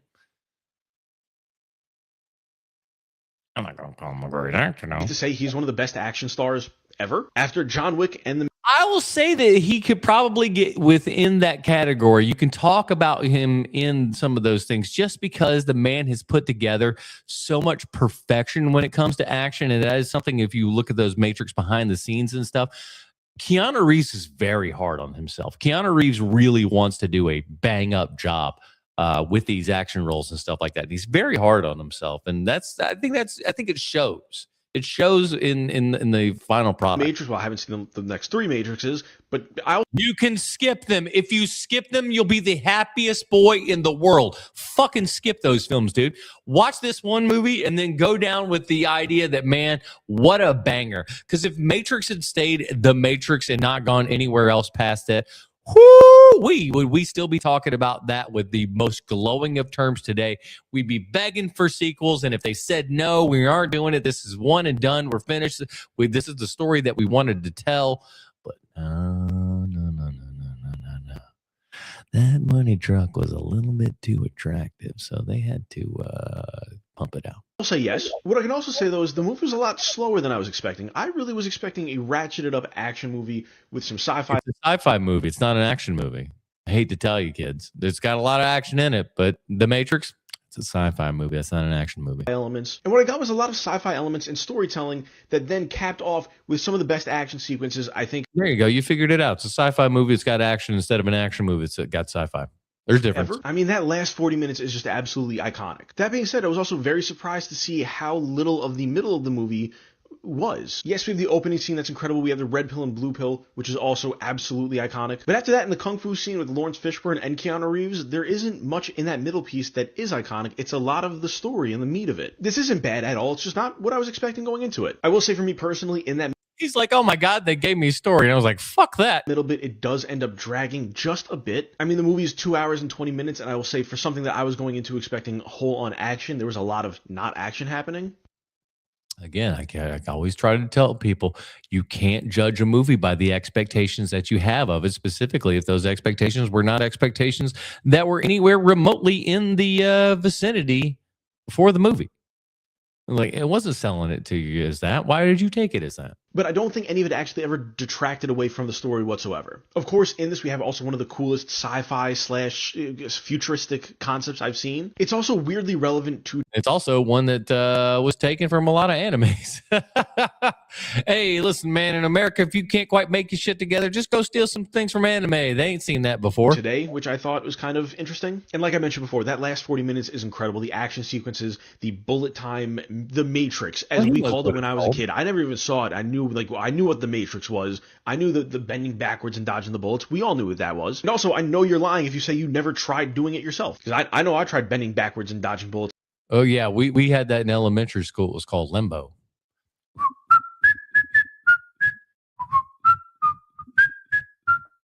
And fell flat on my ass. Those last 40 minutes for me were just peak action, peak cinema. I loved it. Really shocked at the CGI for all of it. For 1999, it looks really great. I'll also say the practical effects all looked really great. Like, in general, this movie is awesome. I give it a 4.5 out of 5. It's incredible. It is going on my top 50 all-time list. Follow along for the weekly movie update videos to see where it falls and what's getting knocked off that list. But I love The Matrix. I'm excited to see the next 3 movies in the franchise. I know apparently none of them hit the heights of number 1, but I'm still excited to go into the universe and explore more of it. I say watch the Animatrix as well. Oh, and side note, because I just forgot, but like the agents switching into the people was like pure horror fuel. What the hell was that? I know, kind of random, but that's it. That's The Matrix. I love The Matrix. It's really fun. I had such a blast. I waited way too long.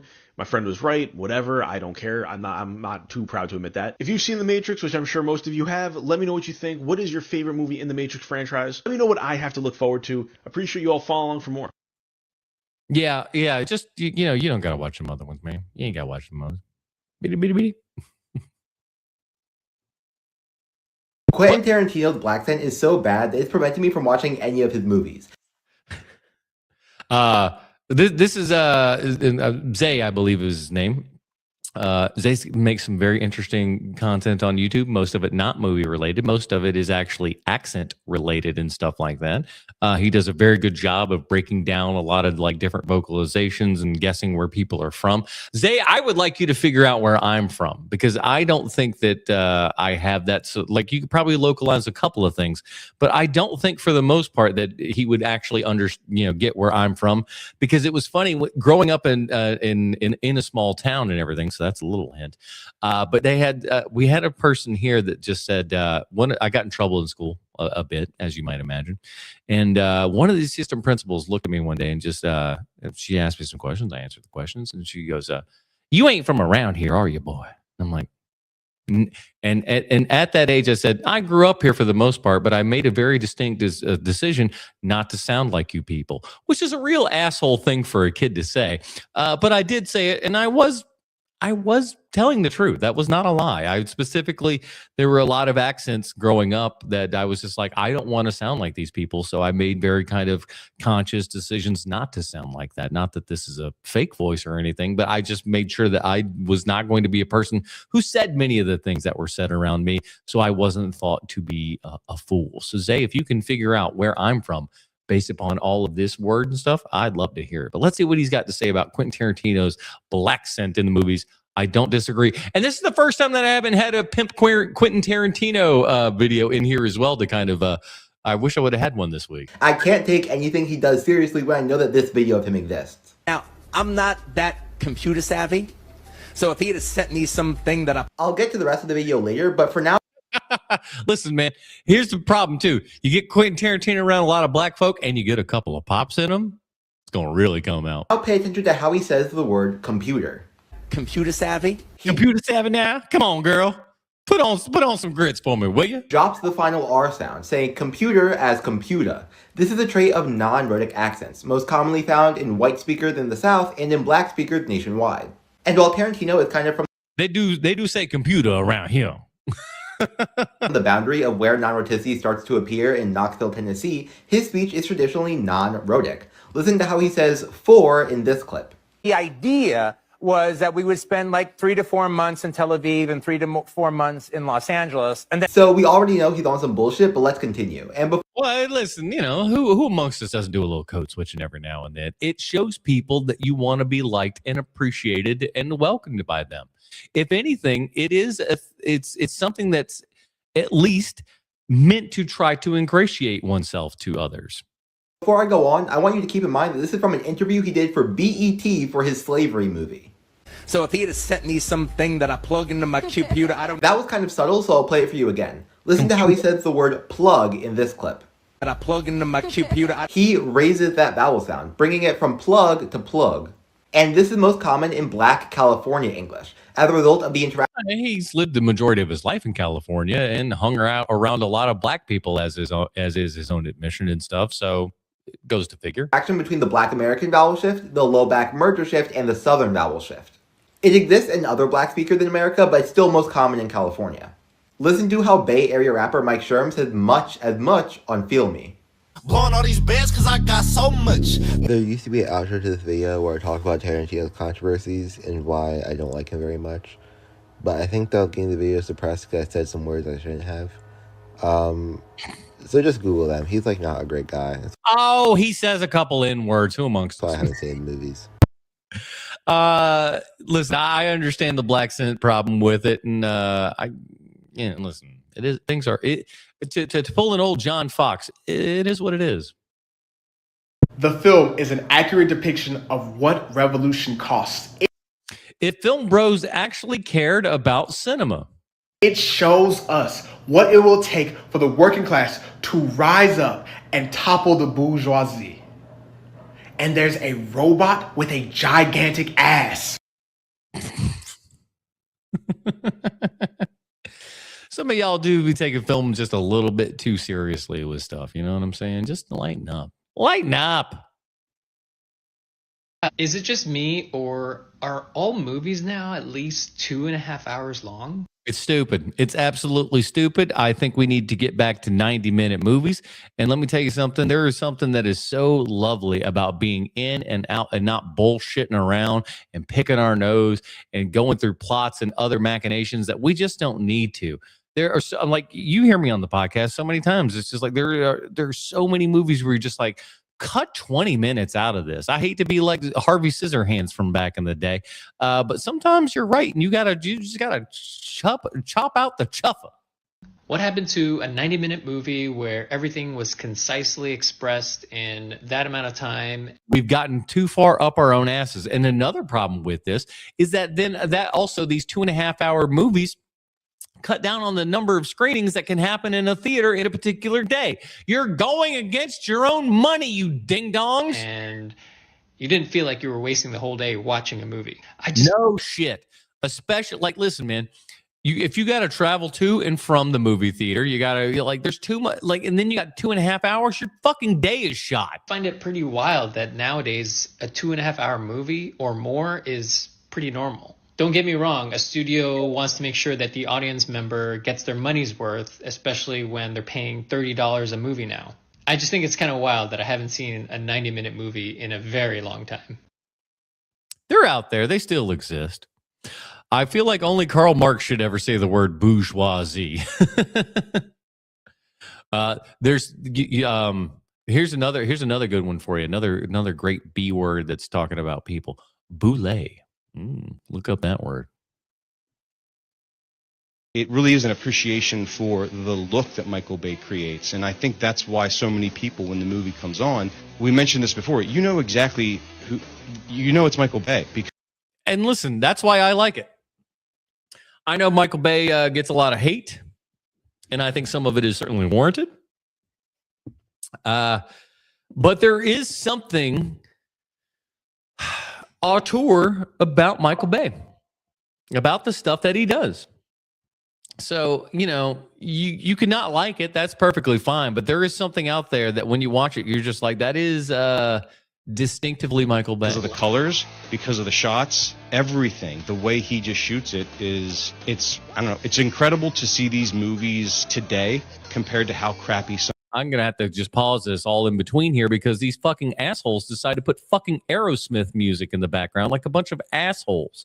What are you trying to do? Get everybody demonetized, you piece of shit? Some action movies are. Like the joke now is Netflix makes really bad movies.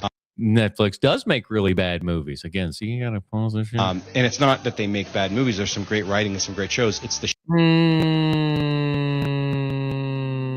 sometimes shooting. It's the cameras. It's the lighting. It's like no. Is this wait? This is a movie they shot? No. Part of that is but part of that is also just the fact of digital filmmaking because everybody's fucking lazy now. And the path of least resistance is usually the easiest. So why not do that? This with real, like what you look at Armageddon, you look at Bad film, all shot on film. Bad Boys, they look like movies, and because they were shot on film. That's the greatest appreciation we have. Is he does know how to make movies look really, really, really good. Maybe the best. I mean, honestly, like if you just look at like a still image or like a sequence from any of his films and like you think in your brain like this is what an action fucking Aerosmith, why blockbuster should look like. It's like that's it. This whole thing's gonna get cut out of this segment afterwards because all of a sudden the stream's gonna end and they're gonna be like copy strike and then I'm gonna have to strip this whole fucking thing out. Really. Jesus Christ. I wish I could yell at whatever the fuck your podcast name is because it's terrible. Fuck you. Never forget, Michael Bay was in Mystery Men playing a villainous frat boy. He has something worthwhile too for that role. That's true. He did, and he looked the perfect part for it too. The fucking hair and everything. Favorite horror movie. Okay, here we go. I always like seeing what people's favorite horror movies are, and we're asking this young lady, it seems like. Okay. Oh, look at it. She's like, oh no, what am I got? God. What do you think? Is it going to be, it's going to be something very pedestrian. It's going to be something everyone has seen. It can't be, she's like, this girl's not going to go, I love Possession. As above, so below. No. Okay. Fucking way. I know. Don't you hate it? That's an wow. Okay. All right. Credit where credit is due, young lady. It's garbage. No, it's one of the worst movies I've ever. But it's not a cookie cutter answer, and I'm happy with that. I'm happy that that's not just like The Exorcist. Because The Exorcist is great, but like she gave us a non-regular answer. Bravo. I love it. No. I love it because first of all, I love any. You're really ingratiating yourself to his pal. Thing that has to do not in America. So I'm liking that the setting is already overseas. It's the catacombs in Paris. I don't want to see movies in America. It's freaky, it's scary.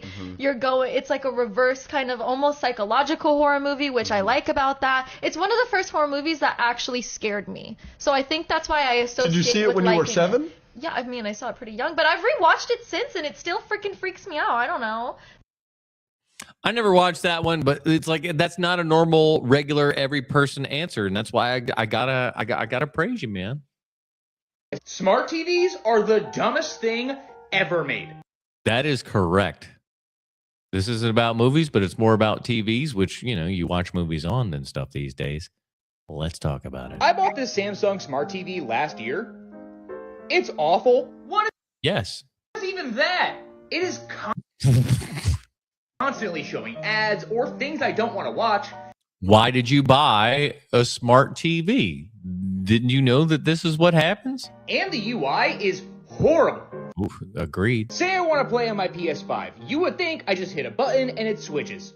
Wrong. You have to navigate through multiple menus, and sometimes it works, and other times it doesn't. Not for nothing, but you don't know how to switch inputs on your TV.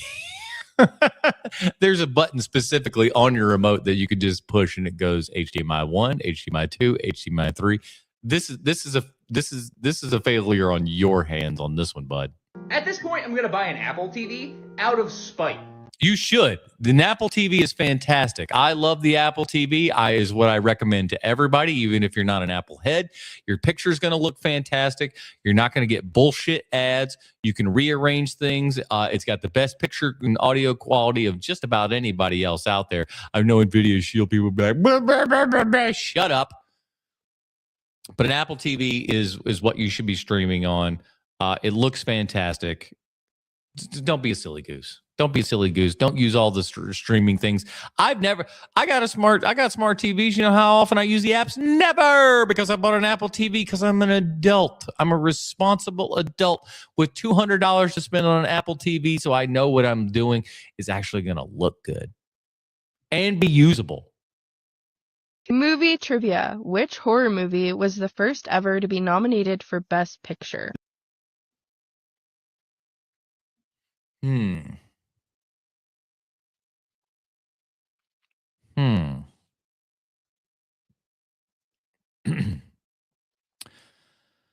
Now, I think first blush, everybody was probably going to say The Exorcist. I feel like that's the one that seems the most obvious, which ultimately tells me that that's what the answer is not, because it seems the most obvious. Is it The Shining? Is it like a Conjuring movie? No. It's not gonna be a Conjuring movie. Best Picture. I'm guessing it's a Conjuring movie. What? I'm sorry. What? It's an old movie. No shit. No, I feel like it's not. Well, Jaws. No. I mean, Jaws is a horror movie. Horror movie. Is it like a slasher or is it like a actually scary movie? Scary. The Ring? The Ring? This is why you don't let 12-year-olds have podcasts. No, it's not The Shining. No. Can you give me a hint? It's kind of based on. I think it's based on true events or some has to do with getting possessed. It is The Exorcist for sure. That's a big hit. I like how she thinks The Exorcist is a documentary. Oh my god!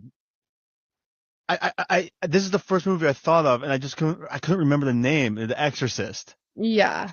Oh my god! I should know that. Doesn't my boy kind of look like what's his nut from Up? The little kid. What was that kid's name? Roger, something like that. Jesus. Boy, I also feel like that's. Hello, sir. It's like. That's like one of the most horror movies.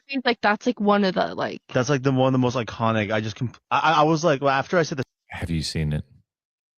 I wonder. Shining. I'm like, okay, I know I'm missing an iconic movie right now, and I can't remember it. And I thought of the face, but I couldn't put the the name to the face. Oh my. See, it's not just me. Matt says he does. He does. He looks a little like the Up guy, who is adorable, by the way. God, I should know that. Yeah, He's I've an actually never adorable seen that character. movie, but I know it's really. I knew it. I knew it. I knew it. I knew it. That's why he didn't say it, because he ain't seen the movie. Because it would be in your head. If you saw The Exorcist, you'd be like, all right, yeah, I get it. Good. Overshared. There you go. New episodes every week. They're out in all the places. Go check them out. Why don't you? All right. I think we got one more in our bag here. Maybe two. One or two more. The album you have to rip to get into it. This is a I like this. I thought this was kind of a cool idea. It makes me want to buy two of them because I'm that kind of nerd, but let's go. limited edition reissue of Fight Club by the Dust Brothers. It's one of just 4,000 and it's printed in a limited edition colorway, pink soap. And the only way you can see this is if you rip the sleeve to get into it. Otherwise, it's sealed for good. And I would get two of them. I would get one to open and I would get one to keep because I'm a nerd and a comic book collector, and that's how we did it back in the day.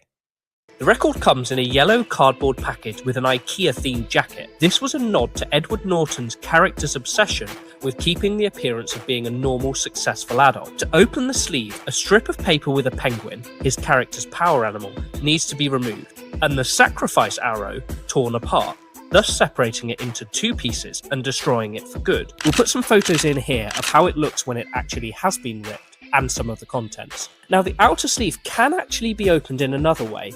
You can separate the flap with the sacrifice arrow, but if you do, you get a message saying, stop trying to control everything and just let it go. Isn't that awesome?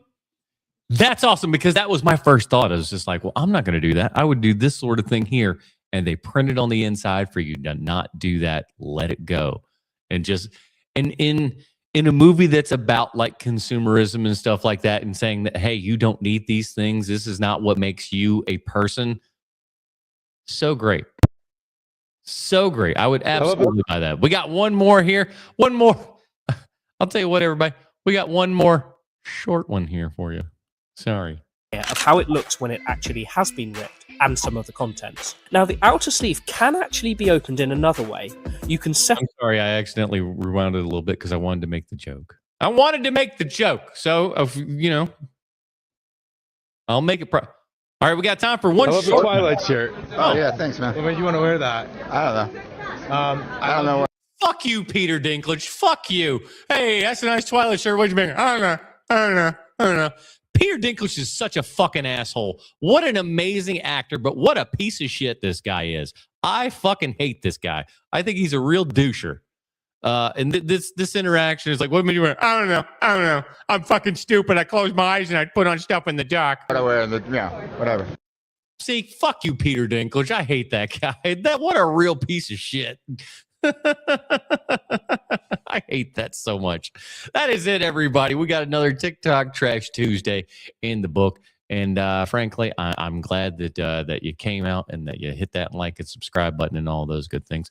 I almost didn't do the show tonight because I was kind of tired. I got a substitute teaching job tomorrow. Normally I'd be off, but I need a little bit of that extra money because it's draining fast around here. So you guys hitting that like and subscribe button really do help all this stuff out here. So really appreciate you. Love you so much. That is it. Join us on Sunday evening for another episode of HMP. We are doing our what do we fucking call it? It's our Tom Hanks rom-com series. This previous week we covered Splash, and next week we're covering Big. We're doing Tom Hanks rom-coms in order. So go check all those out on HMP proper. We really appreciate you. And what are you saying here? Best take of the show. Thank you. We try to do some stuff around here. That is it, everybody. Join us next week when we're talking all kinds of stuff over there on HMP proper and back here on TikTok Trash Tuesday. Love you so much. Bye-bye, everybody. Have a great night.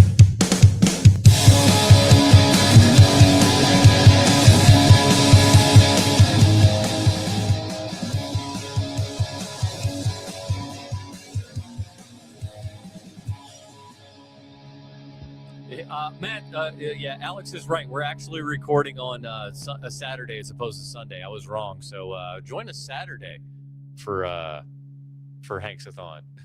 Adios, everybody.